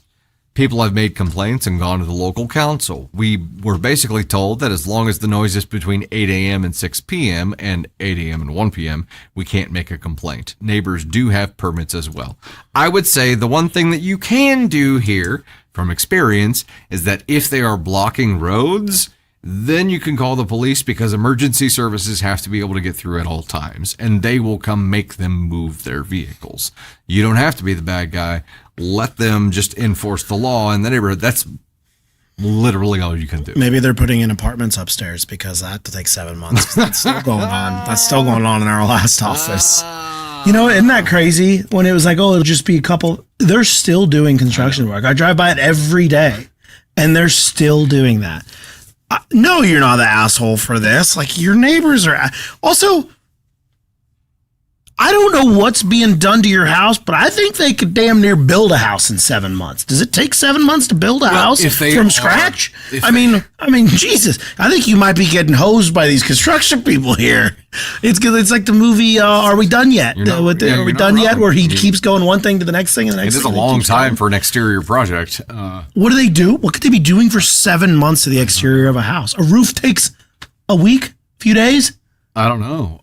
Siding takes. It would have to be like a full blown exterior renovation, like new everything, but also like adding on a bunch of landscaping elements, and they have to have like a whole. 7 months is a long time. Yeah, that is a really long time. I don't know. Of working every day from 8 a.m. to 6 p.m. I think your construction company is bleeding you guys dry here. If there's delays, but if there were delays, then the sound wouldn't have been an issue. But again, you could build a house in that amount, an entire new house at that time. If they're just doing exteriors, and they're like, what are they doing? What the hell are they doing? Yeah. These things would be livable. This guy, it sounds like your neighbor's kind of a jackass. Your neighbor sounds a little entitled. Yeah, unless it's like a historic renovation or something like that. And then everything would take a lot longer, right? But this is construction noise. I don't know. And they must have unlimited funds or whatever. A construction loan or something, but man, And they're Imagine paying 7 months worth of salaries for a construction crew. That's the labor alone in this renovation is crazy. Again, we're getting lost in that. But OP was asked a question and answered it. I think the only asshole in this story, aside from, what the fuck could possibly be happening there, the only real asshole conversationally here and how this was dealt with was the husband. Yeah, he was the asshole The here. husband who don't He's like, fucking you're a talk to my wife." douchebag. You don't talk like that. Okay, your wife asked a question. I answered the fucking question. I'd be a douchebag if I lied to her and pretended that no one was annoyed, because then it would make it even more awkward for your wife, because she'd go try to bring a fucking casserole over to Linda, and Linda fucking hates her too, because you guys are making a fucking racket at Saturday at 8 a.m. whenever the whole fucking world should be taking their time and making a cup of coffee before anybody fucking speaks or makes any kind of fucking frequency that enters their ears. You feel me? But no, instead we got Jackhammer Jack over here, like getting started bright and early at 8 a.m. And if we say anything like, hey, can you guys wait just a little bit? It's Saturday, it's 8 a.m. They're like, fuck you, buddy. It's like, we're working here. And then they throw a fucking Sonic cup in Wendy's yard, and Wendy, she says something, and then they come to get it, and they fucking stomp all over her flowers, and then they go back to the jackhammer, and it's just more of the fucking same. And you know what? Before you moved in, dickhead Danny, this neighborhood was actually pretty fucking cool. But since you've moved in, dickhead Danny, it's been pretty fucking shitty. So when your wife asks me what the deal is, I'm going to tell her exactly what the fucking deal is. You don't want her little feelings hurt? Don't let her come talk to the fucking neighbors, buddy, because we're all gonna just tell it like it is. Yeah. You didn't want to hear it? She didn't want to hear it? Guess what? You're not hearing it every day for 7 fucking months, so count yourself fucking lucky. Yeah. We've dealt with something similar, but when there's construction going on, you're like, man, I hope that wraps up quick. I feel That's like all you could do. And, hope that you don't drive over nails. That. But the noise part of it, you just got to deal with. It sucks, but there's nothing you can do. As long as it's being done within the time. Candy Thunder's neighborly response would not have been as friendly as that. And Candy Thunder would have been like, Candy Thunder probably would have moved. Yeah. I don't know if she would what have ever said fucking anything point? to them directly, but I would have heard about it a lot. Oh my God. You'd be laying there in bed. She would Is not that have been fucking happy. Jackhammer Jack out there. It would be impossible Tell to dickhead relax Danny to go fuck himself in your own home, which means it would be impossible to be happy. for months. 7 months. I mean, look what it did to us. Drove us insane. Drove us insane. And you sit, in an office while there's like concrete drilling going on for a whole day, and everybody's nerves are God, that vibrating. is the worst sound in the world. Yep. Yeah, should be a Wendy's cup. You're right. Absolutely. Throwing a fucking Wendy's fucking breakfast sandwich wrapper over because, it's 8 a.m. And their breakfast sandwiches are actually pretty good. Have you ever had a Wendy's breakfast sandwich? I have not had a Wendy's breakfast sandwich. I'm They're a all pretty McDonald's good. breakfast sandwich guy. The best part of a Wendy's breakfast, though, is the little breakfast potatoes they have. They have these breakfast potatoes that are seasoned just right. In it's only a breakfast thing. You're not going to get those potatoes any other time of the day. It's actually I get really sad when it's worth trying. I get really sad when I wake up and I'm hungover and I make the decision to go into town to get something to fix my hangover. When you're going to town. And I've missed the cutoff for McDonald's breakfast, and it's the worst. It will ruin my day. I would say if you find yourself in that pickle again, give Wendy's a shot. I don't know what time they stop making. See, now they're all back to 10:30, Ah. and then so I used to be able to roll over to Taco Bell and get breakfast because they used to go till 11, but Taco Bell doesn't do breakfast. They don't? Well, at least the one in the one in Carthage doesn't. Kind of. So then I just have to, and then they're like, we don't have McDonald's doesn't have breakfast, and that is my hangover cure. A sausage, cheese biscuit, 2 hash browns. That's my hangover cure. Hell yeah. And sometimes a little Dr. Pepper, just a little hit of Dr. Pepper. And then when I can't have when I have that, the smalls that they give you with a breakfast meal, like I just need a small, just because I won't even drink all of it. I just need a little hit, just a little hit of Dr. Pepper. Breakfast sounds really good right now. Sonic, yeah, I'm out on the Sonic. Sonic, like their breakfast toaster sandwiches are really good. I think they're hash browns. Are they just tater tots? I think so. Yeah, it's greasy for me. I honestly though, you should try the Wendy's breakfast. Wendy's breakfast is actually Oh my gosh, you know what pretty I good. should get? Oh, I just had a genius idea Well, do tell. that I should get Poncho's breakfast burrito on the way home. They have- and take them and have them for breakfast. I tomorrow forgot all morning. about ponchos. Oh my god, maybe I should do that. I've never had the breakfast burrito, but I hear it's Oh, the fire. breakfast burrito at Poncho's is unbelievable. I haven't had it in Poncho's and we had it 5 times in a Best week. breakfast food, go. I was so best breakfast food in general, or are we best, talking best fast breakfast food?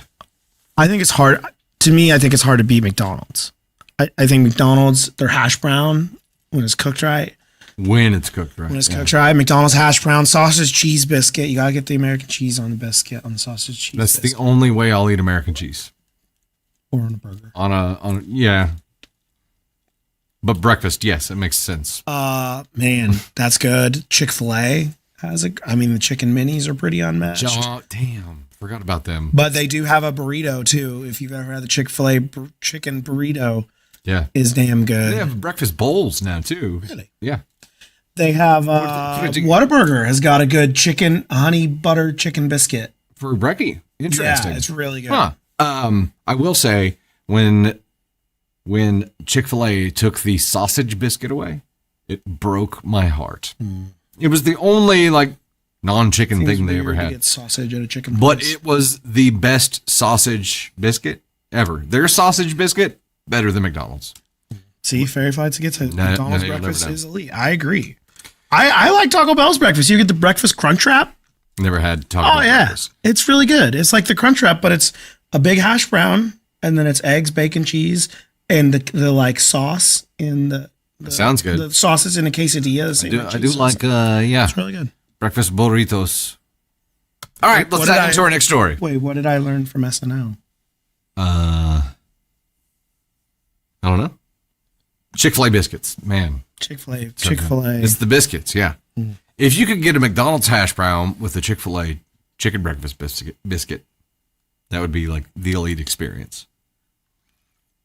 Yeah, I don't like Chick-fil-A's breakfast hash browns. Honestly, not a big fan of them. Same. They always seem too crunchy, not enough potato. It is. I don't know, it's weird. Well, a lot more crunch and grease than Yeah, actual. Yeah, I agree. Yep. All right, let's dive in. No substance to the potato.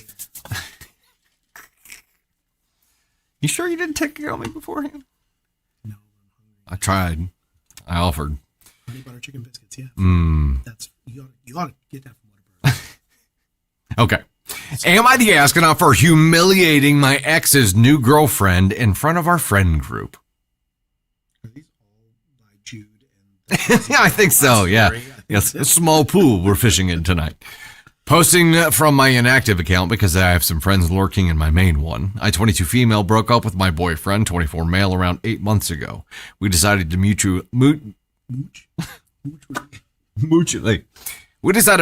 mutually call it quits and parted on pretty good terms, which is good because we just so happen to share a friend group. After a rough patch, I decided to start taking a bit more care of myself, eating better, going to the gym, going to therapy.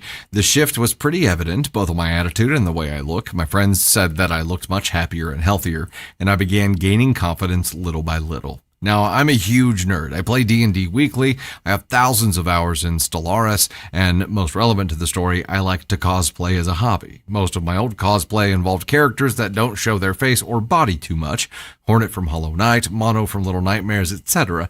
But since I'd been feeling more confident, I decided that for the big con in my city, I'd like to try something different. A friend convinced me to go as Viper and Chamber from Valorant, and for the past 6 months, we've been pouring most of our free time into the cosplays. 3 weeks ago, I sent a picture of myself wearing the cosplay to the group chat, asking for feedback on the final details. My ex immediately demanded me to please not wear that cosplay to the con because it would make his new girlfriend uncomfortable.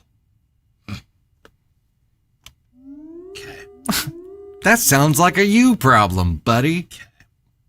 I asked what about it would make her uncomfortable, but he refused to elaborate. I knew he was dating someone new, but I didn't know she was coming with us to the con. I tried to explain to him that this was the work of months, and I couldn't just throw it all away because a girl I had never met felt uncomfortable with it. In the end, I wore it to the con, and it was a huge success. Tried to keep my distance from the lurker chunk of our group, lurker. I tried to keep my distance from the larger chunk of our group because my ex and his new girl were with them, but we did spend a good part of the day with them. Throughout the whole thing, the new girl kept making snide comments at me and laughing whenever I got asked to pose for pictures. Everyone looked uncomfortable, but nobody said a thing. After leaving the con to have dinner, though, another friend asks the new girl if she wouldn't like to try cosplay as well. Her answer was, "Why would I need more attention from guys? I already have a boyfriend. I'm not a slut." I snapped and told her to stop acting like a pick-me bitch just because I got attention all day. She started to cry immediately. My ex steps in, asks me to apologize. I tell him I'll only do it if she apologizes for the way she's been acting around me all day. More and more of our friends started to join the screaming match, and it gets so bad we end up getting kicked out of the restaurant. It's been 5 days, and my ex is threatening to leave the friend group if I don't apologize. I honestly wouldn't care if he did, but some of our friends are asking me to do so to stop him from leaving. Should I cave? Am I the astronaut? Who are these bitches telling you to do it to keep the peace? Those are not your friends. Yeah, I mean, This girl disrespected all cosplayers. yeah. So everyone in the friend group who cosplayed just got called a slut. What is she like? I'm just hot enough that I don't need attention, and I already have a boyfriend, so I don't know what you're trying to do by dressing up like this. Find a better friend group. Yeah, I would say the people who are saying that you should just roll over, would they do that? I mean, I don't know. They're apparently telling you they're apparently telling you that they like your ex better than you because they don't want to lose him out of the friend group. So they're willing for you. They're okay with you, just like, you know, it's fine. It's fine. That would be unfortunate. It's like, why? I'm not a slut. Okay, really? I highly doubt that. Yeah. Sorry, I don't know. Why? She may not be. Why the fuck would you say that at a table full of cosplayers? I just can't get over it. How short-sighted she was. I mean, and yeah, your friends that are telling you that you should apologize, we're also offended by this. Yeah. So what? Yeah, did they just decide that they weren't that offended that they don't want to lose him out of the friend group, I guess? I'm sorry, I'm not going to. I don't know. I wouldn't want him in the friend group if he's going to be with this person anyway. Like, I'd be like, fine, go ahead and leave. Then maybe he'll realize, maybe this is not the great person to be with. And again, it wasn't like it was just one comment. She did this all day long. She was doing this all day. It wasn't just like she made the one comment. The one comment, okay, maybe you apologize for it at the end, and you're like, okay, it's one. It is what it is. Maybe she did this all day. All day, and OP was going out of her way to try to not make her uncomfortable by being away. Also, her ex is demanding not to wear this. Like, don't wear that. You can't wear that. Like, who the fuck are you to tell her that what OP can and can't do? Not you. No, she can do whatever the fuck she wants. So you already go into this, and you probably are he's probably telling his girlfriend, like, I told her not to wear this, and she did it to piss you off. She's just doing it for attention. She's just doing it for attention. So a lot of 100%. I guarantee you, those words came out of his mouth. A lot of this is his discomfort with OP's new confidence, self-care, and confidence. Yeah. Yes, and he's telling her that, saying I told her not to wear it, but she's wearing it anyway. She's just doing it to piss me off and to make you uncomfortable. So she's going into this. Ex's girlfriend's going into this already like, oh, she's just trying to get attention from him, blah, blah, blah. So the ex has created this whole fucking thing that's going on here, this ball of tension that's happening, and he's uncomfortable with it because he's a bitch. Yeah, and this guy sucks. Neither one of us cosplay, but Robo Rabbit's here. Cosplay is for fun, or to express yourself, or to show your love for something, or for attention, whatever, nobody's business. And a lot of people, a lot of people are doing it because that's their thing. To disrespect somebody's thing is just it's a bizzo behavior here. But I guess the question for you, OP, is like, you know your boundaries, you know your worth, you know what you deserve. Stand by that, even if it costs you this friend group, and that's what you ultimately have to look at is to say, there are some dissenters here. So what does this need to be put to a whole friend group vote. Like how does this friend group handle these things? And you're going to have to decide what's more important. If it comes down to a situation where you would be exiled, if you don't apologize for something that you shouldn't need to apologize for. Friend groups and exes is a tricky situation. It's a tricky situation when your whole friend group is like you guys were all friends, and then Yeah. you get a couple, I understand. That's tough. couple of them date, and Yep. it's a whole thing. But no, this guy sucks. The new girlfriend Yep. sucks. So, OP, are you the astronaut for humiliating your ex's new girlfriend in front of your friend group? Fuck no. NTA, Fuck big ol' NTA. no. You know who else is actually cosplaying tonight? Stan. Or the Friends bear. Kind of looks like he's about to pick his nose with the shame. It does. Bell. It looks like he's picking his nose with the bell. Shame bell. He is holding the red flag, though. You see Stan back there? He kind of looks like an Somebody old... said earlier, they're like, "Oh my god, I just noticed that." He's like a little Benjamin Button baby. Hairy one. All right, let's go ahead and dive into our next one here. We're Now making you're good time. flying through them. Now you're going. You might be going too fast now. That's what she said. How All long right, are the I'll songs? slow down now. How long are Musical interlude. We've got a couple left, but I will tell you this: the YouTube members only lives are never necessarily 2 hours. It's X amount of stories, and a lot of times we'll end sooner on a members only. I wouldn't know. I'm usually asleep for this. Yeah, She was like, Candy Thunder said, she goes, I just don't know. She's like, there's just no way I can make it to 11:30. And then later on in the day, I was like, I think it's funny that you said that. And you're like, I don't know that I can make it to 11:30. I'm like, grab a fresh tea. Right. I was gonna say, what is this? What is You have the con. hello? You were just talking. Well, I know, and then you put it on the full screen of me, and it's You were just talking. Miss Aaron. What are the Funko Pops behind you? So there is there's 3 now. I think there's 3 Moira Roses. There's Wedding Officiant Moira Rose. There's, I think, just a regular Moira Rose. And then there's the Crows Have Eyes Moira. And then there's a Candy Thunder and Dusty Thunder Funko Pops.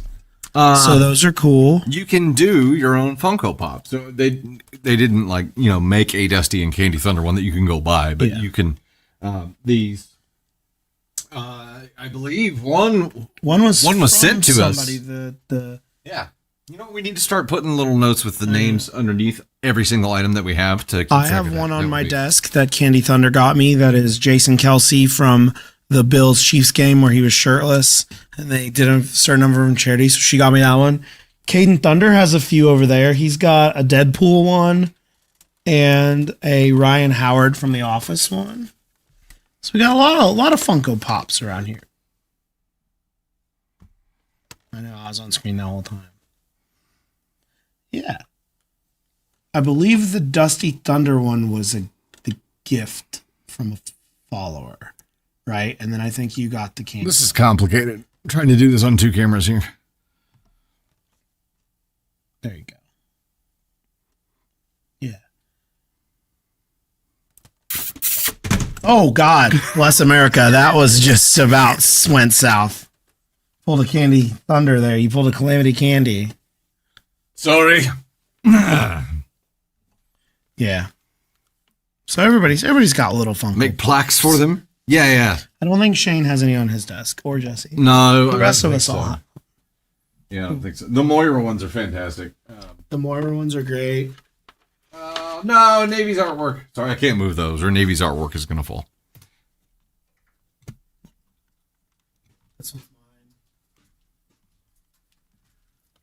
It's pretty fantastic. This is the one Candy Thunder got me. It's Jason Kelsey, shirtless from the Bills game, holding a beer. It's very fitting. Yeah. Yeah. Yeah. All right, we'll dive into our next one here. I think trying to look at what else we have. We have a lot of stuff.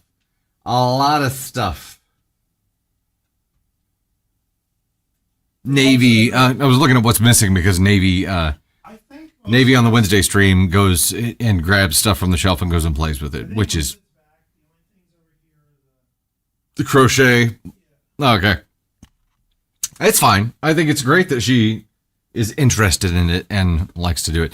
Also at, I don't know if we talked about this, but at Navy's preschool graduation, they go up on stage one by one and say, they sit with their teacher and they hold a microphone up to them and ask what they want to be when they grow up. Navy Thunder says YouTuber. With no hesitation, no anything, the most confident, just like, she's like, Navy, what do you want to be when you grow up? And she goes, yeah, YouTuber. She's stuck with that for about a year. Like she's that's just what she says she wants to be. She wants to start making science experiment videos at home. We talked about it today because it was, she's talked about it more since, and she's like, I want to make some YouTube videos. And I'm like, okay, we just have to decide what you want that to be. And then we can make one.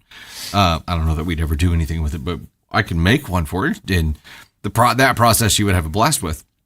And she said she wanted to do science experiments. So we started doing some research and developing a list. We'll see what happens.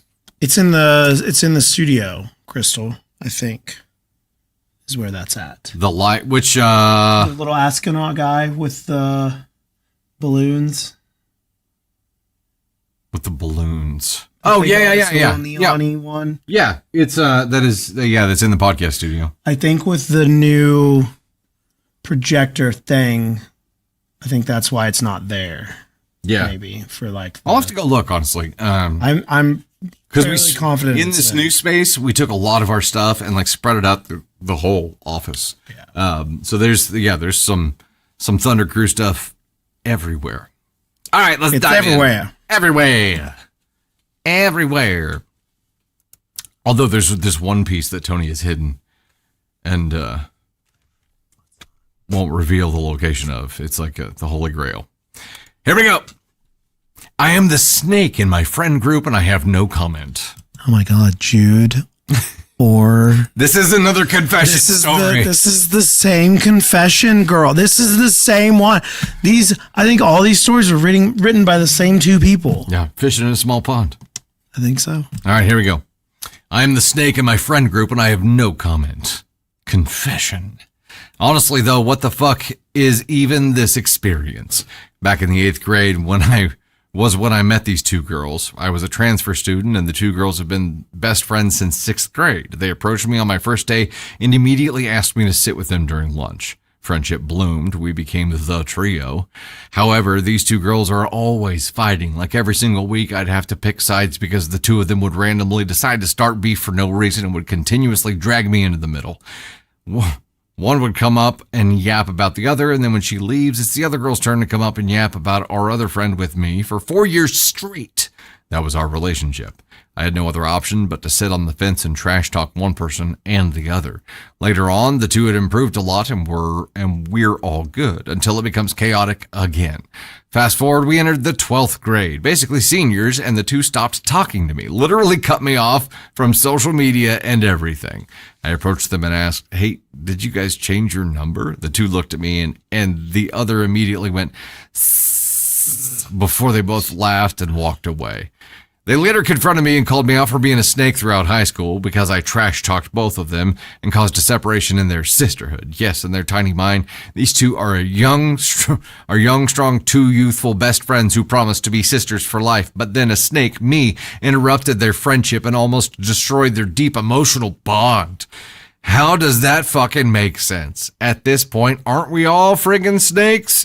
If the two of them hadn't started beefing in our own friend group in the first place, then the three of us would have united as a three-headed snake to trash talk someone else.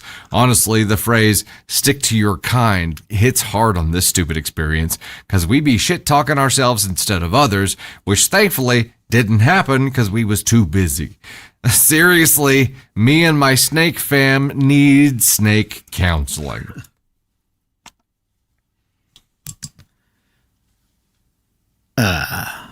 Oof.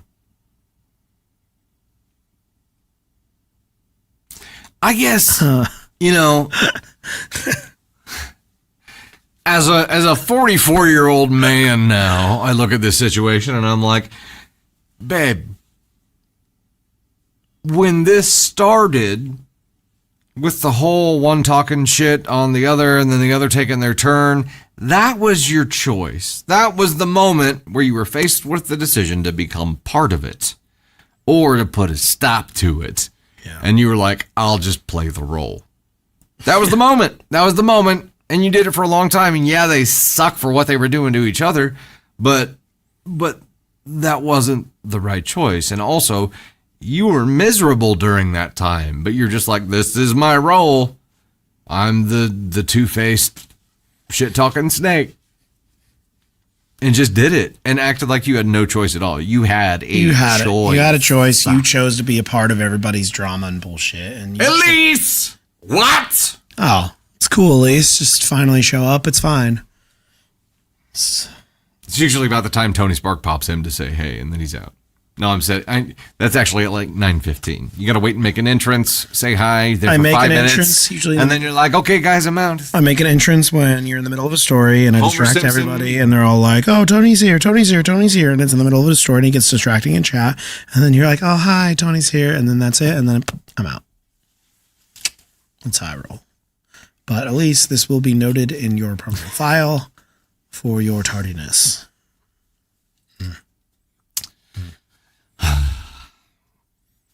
Next time it happens, we got to talk to your parents. Yeah. The frenemy of my frenemy is my friend. I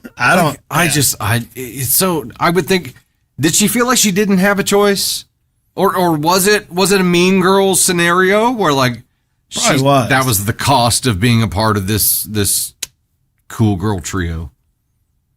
And that it's worth the cost, and I guess that's just a tale as old as time for teen girls, anyway.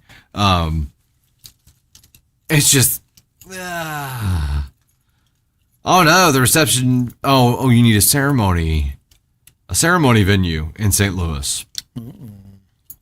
Well, tell us a little bit about what you're looking for. I had the Schitt's Creek Clyde flashback there. The reception's at the zoo? Nice. That's cool. Amazing. Wait, what? What? Pam and Dusty still hasn't figured out who I am. What do you mean? What does that mean? What does it mean? What's in the box? I didn't know they had receptions at the zoo. I'm going to guess a reception. You can. Do you just like ride an elephant? Anywhere. Ooh. I don't know that you want to ride an elephant. You can like make an entrance. In your wedding gown. You can like make an entrance riding an elephant or a tiger. What about a giraffe? Arabian Nights. Oh no, I guess that's not what they sing when they're on the elephant. It is Prince Ali Fabulesi Ali Baba. Yeah. At least, yeah, we'll come up with a song that's fitting for that your elephant riding time. Is anybody riding any? Like, does anybody get to ride anything? A tiger? Do we get to pet a penguin? Oh, what about Pam? I know your adventures with Pam. What about the little baby? What about the little baby otters? You know, a penguin or something at the reception? They better be serving drinks. That's all I know. Oh, put them in a little bow tie. Waddling around with a little bow tie. Just like a little. With a drink tray. Yeah. What's the movie where they do that? Well, there's one of the movies where they're little servers. The little penguins are serving something. I don't know. I mean Madagascar, obviously, but that's just smile and wave. Exactly. Smile and wave. Exactly. Yeah, I would like for there to be no, I don't. Is it Mary Poppins? Tony wants to ride a camel. Ooh, a camel would be cool. They stink though. What about a tiger? Can we go full? It's a zoo, man. Can we go full Tiger King? Not exactly known for its. Can we go full Tiger King on this thing and pet some tigers? Mary Poppins. There you go. You guys were on top of that. A giraffe would be cool. Giraffes' tongues are massive.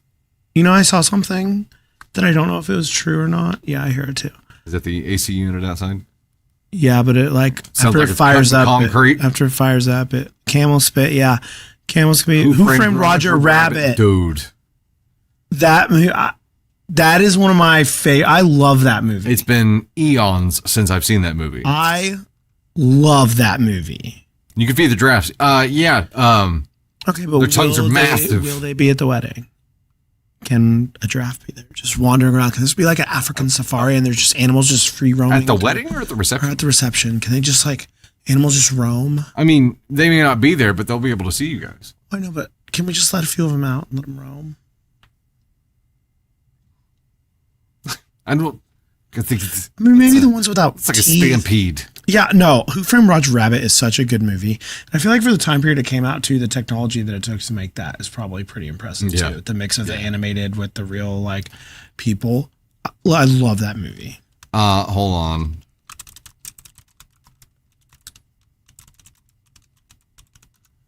You need Rafiki. yeah, you need a mandrill holding a staff. You need a mandrill holding a staff so you can have Rafiki and have like a Lion King wedding. You know what I mean? Mr. Popper's Penguins, yeah. And that whole theme will be very handy someday if you guys ever decide to have a kid, because you can do the whole Simba. I would like Name your kid Simba. Listen, I don't have many demands, but I would like for there to be a penguin with a bow tie. So if we can make that happen, I'd like to pet a penguin or an otter.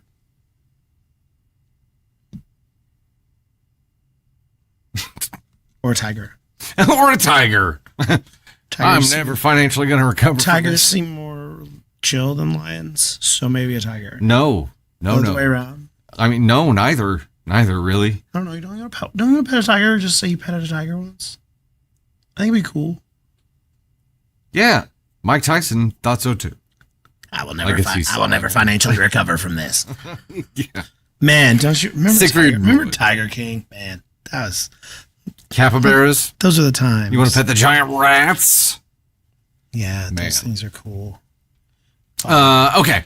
All right, let's dive into our next one here. The last, is that the last? It's the last story. Last story time, y'all. Last story time. Here we go. And you know what it is because this is a Candy Thunder special. It is a petty revenge story. Steal my wheelie bin?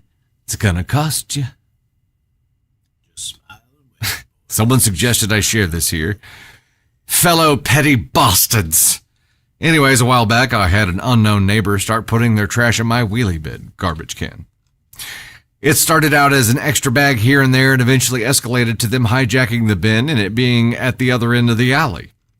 I was tired, pissed off after months of this now. At this point, the bin had hijacked in someone's backyard. I'm sitting with a newborn and a bunch of shit-filled nappies I couldn't get rid of. No, I didn't do what you're thinking, but I sure thought about it. I waited patiently, unable to use my bin until collection day. Collection is around 9 a.m. 6 a.m. I recover my beloved wheelie bin that they left out the night before. I remove every single bag of theirs and dumped them onto the sidewalk at the end of the alley where all the bins go for collection, filled up mine with my own rubbish, and went about my day. Walking back home in the afternoon, and to my delight, the offenders' bags had all been rebagged by the city in bright blue bags with the city council's logo and something along the lines of litter investigation evidence printed on them. I assume the city found a letter or something and they got a fine or at least a warning for it because my bin never got touched again, not even a Coke can. Fines here are around €400 up to 2,500 for fly tipping. They could have forked out 25 for a new bin instead, but they chose violence and I responded.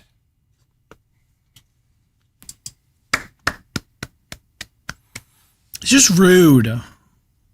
Why are people so like rude and entitled? Look, here's the moral of the story.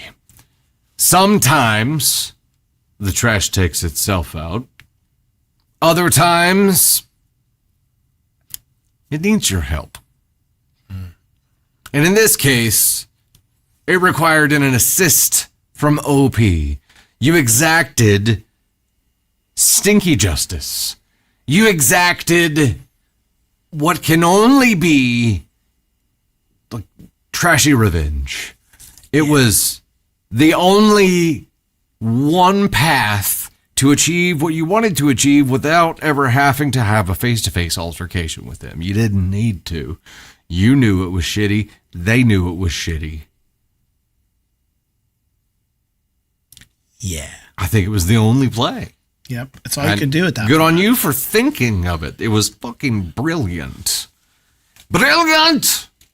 Dumped him onto the sidewalk. Oof, what a mess. What a shanda. What a mess. Man, the diapers. I mean, it could have been so much worse. Yeah, the diapers could have been used as like, catapult ammo. Oh yeah, and I think that's. I hope he's like, I didn't do what you think I did with them. And be like, I would have had a little fun with that. Get him to stick. Get him to stick. Just like put it under their like windshield wiper of their car. We had a trash can get snagged by somebody as well. I don't know if it was somebody in our neighborhood or not, but like one day, Just like we had two, and then one day after trash day, we just didn't. And I was like, what the? That sucks. And then we ended up calling and getting another one, and then that one floated away after a flood. We had to go hunt it down. I remember finding some of your trash cans in the woods after the tornado Yeah. time too. Yeah. All of our shit was in the woods. It was a good time. All the shit was in the woods. Entire shed was in a different yard. It would move from the backyard to the front yard. And everything in it was just, I don't know. Oh, that was a wild. I would deal. like to not relive that. That would be great. It would be great. Also, I don't know if you noticed, but all of the weather right now is moving from the southeast to the northwest. It's all fucking backwards. I would notice that on the radar the other day when I was watching it. It looked like it was backwards because Yeah. it was going the other way. And I'm like, that looks weird. It is weird for us here, like smack dab in the middle of the Midwest, to be getting it was weather from the southeast moving northeast or northwest. It's normally the weather's the just like exact weird. opposite direction. It's for just us. like It is. weird right now too. Yeah, or it's from the southwest to the northeast, but now it's just shifted. Don't do that. Yeah, it has been fuckery. It's been crazy. The weather's been really weird lately. It's like very humid but cloudy, but it's not hot, but it's just like humid. What's your lake weather over the weekend? Have you looked into it? Yeah, not looking. I mean, Not great. here's the thing. Here's what I've learned about weather at the Damn, Libby. the 69. weather at the lake in all of my years of experience. It happens a lot. You really can't look at the weather of what the forecast is going to be. You just have to look at what's happening right now. Right. I mean, it's more of a radar It's game. a daily radar game, right? Like, because you can look at it, like if you would have looked at the weather last week, and it happens every year. I have the same conversations with the same people every year about Monday of the week of Memorial Day. It's going to rain all weekend. It's going to be cold. It's going to be cloudy. It's going to rain all weekend long because the weather looks exactly the same every Memorial Day weekend. It predicts rains and storms every single day, 75 to 80 degrees. Every single year. It never does. And it will say that, and then it'll say there's a 60% chance of rain. There's a 60% chance that at some point it's going to rain somewhere in that area. Yeah.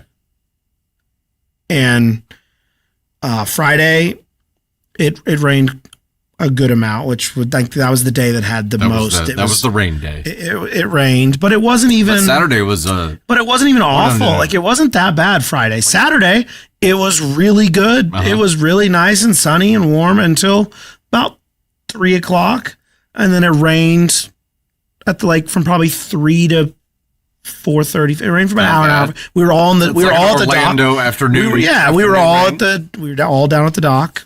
We all rode it down and just sat down there on the dock. Of course, I was like, hey, listen, if it gets too bad, I gotta get off this dock. I've been there twice and storms broke. PTSD come back. Riding out a storm on a dock that ends up floating away is not the way. It was a gorgeous day Sunday. Yeah, Sunday was great. Sunday was, I got in the water Sunday. The water was chilly. I did it. Got shrinkage. I was peer pressured into it. The water was about 69 degrees, 70 degrees. That's pretty cold. I was in it for probably about a half an hour, 45 minutes maybe. What does the water have to get up to for it to be comfortable? 72 to 75, I'll be thinking about it. Okay. But those 75 plus. 78, I'm in no matter what. Usually, it's going to be a little chilly when you get in, but it's good. 80 in all the time. 82 to 85 is is really great water. So for me to get in at 70 degrees water but I did it. I was peer pressured. I even did a beer bong in the water. But again, and so the weather this weekend looks the same. I mean, it's 85 and it shows storm, but it's going to be like today, right? Like it didn't do much of anything except for later in the day. I assume tomorrow will be like that. It's cloudy and humid with a thunderstorm, but I also look at the amount of rain is how I gauge what it's really going to do. And like this is 0.1 inches. So I mean, you're a half an inch or above. I'll be like, it's going to rain quite a bit. Up 0.1, like right. I'm not going to get much rain. Well, I mean, I guess you're down there. It's just a matter of what you're going to be doing while you're down there. I guess Blueberry, Tennessee. Oh man, Tennessee. Yeah, having a muggy, humid. Yeah, if an outdoor wedding is humid, that's the worst thing ever. Oh wow, this gives me a new thing. It tells me hours of rain. Well, look at that. So this on Saturday says 2 hours of rain at some point on Saturday. Okay, I'll take that. Yeah. Because it may not be all at once. And then you're floating off on the dock again. Sunday's going to be 92. Holding on to the fucking dock like you're Lieutenant Dan riding out the storm. What really pisses me off is when Sundays are the nicest day of the weekend. Yeah, because it's a short day, right? Yeah, it's the day. And when it'll sometimes... When do you end up abandoning ship? I usually try to get home. I usually get home around dark. Depending on the day. If it's a nice day, like it was a nice day the other day. Yeah, I got home before dark, but okay. It was also like wasn't warm enough to be in the water, right? Like if it's a Sunday and I can be in the water most of the day, it'll be dark. And then some Sundays I decide I want to have a Sunday fun day and I just stay and I get up at 6 a.m. You know the costs. And then you get up like, damn it, Ted. Damn it, Ted. But that doesn't happen very often because depends if I can get people to pull it off with me and do it with me. Pam, do you just is that the go-to move? Throw the chainsaw on the Forerunner. Okay, when it's the one that you're taking as your carry with, do you use a gas chainsaw or do you use a battery powered one? I've got a battery powered one, and it's very different. It's very yuppie of you. It's very yuppie of me. To have a battery. It's a tiny battery powered chainsaw. It's little. It's not that is weird. The rain is going that way. It should be going this way. It's moving in a different battery one as well. Okay. Yeah, it's really only good for like small things. If you're going to use it for anything big, at least my battery one, it's going to take a long time. But it's at least an option for limbs and stuff that you need to. Well, you don't have like big trees in your yard either. You have to no, we don't. So it's not like you've got like, No, yeah, and if we need big chainsaw work, I'm talking to Cyrus, right? Like we're planning something different at that point. All right, that is it for us, ladies and gentlemen. Tony's got to get on the road to get down to the lake so we can start enjoying that Monday through Thursday yuppie schedule he's got right now. He's going to go down to the lake. I'm going to go down to my lake house and take my boat out onto the water. Listen, hold on. It's not all fun and games. My Friday mornings, I do work Friday mornings. I did a bunch of work last Friday. I edited our contracts. I sent off proposals. You don't have to prove it. I did a lot. I've got stuff I have to do tomorrow too. I have to send contracts tomorrow. Yeah. I've got Tony had a big win today. I have to eagerly watch for Dustin's email response to some people. Oh God. Yeah. It's you got the wins too. But also tonight, wins is probably the smartest thing you can have. Although doing this live tonight also cut down on my amount of time I have for tomorrow. So that helped. Yeah. So this is Ted making an investment. Tony made an investment. Tony's making an investment for Ted's benefit here. Yeah. Yeah. Absolutely. Yeah. And all right. Thunder was like, "You're going to drive down there after," and I'm like, "Yeah." Like it's not that big. No. Yeah. He's going to turn the music up. I'm a believer, and I will go down at no matter how late it is, because I would rather wake up there than have to get up in the morning and like Yeah, agreed. Because if I did that, I would stay here until Eat your frog. I would stay here until probably Yeah. noon. Eat your frog. Get done what I need to get done, and then go. And You'd I'm rather like, have a late night than an early morning. Exactly. That's I mean, understandable. I wake up at the same time anyway, but I'd just rather be there. I'd rather be there. Yeah. Heard. So, yeah. There you go. Well, enjoy the weather if you can, and hopefully you won't need to use the chainsaw winch, Pam. Yeah, hopefully. Good luck with that. Yeah. All right. We'll see you guys later. Next stream is going to be Sunday night, 9 p.m. Right after the stream, am taking my computer apart to upgrade some audio things. Oh, Lord. And it's going to be complicated. So everybody send me good vibes that I don't fuck this up and break my computer. We hope there will be a stream Sunday night. We do. We hope there will be a stream at this desk Sunday night. If not, we've got some backup plans. But this is Studio A. We need this to work. So we need me to not fuck shit up. So I will be following instructions and watching tutorials. Don't worry. I mean, do worry, but don't worry. All right. We'll see you guys next time. See ya. Bye. All the good vibes. Good vibes. Good vibes. Good vibes. Good vibes. Follow at Tony Spark _ on TikTok.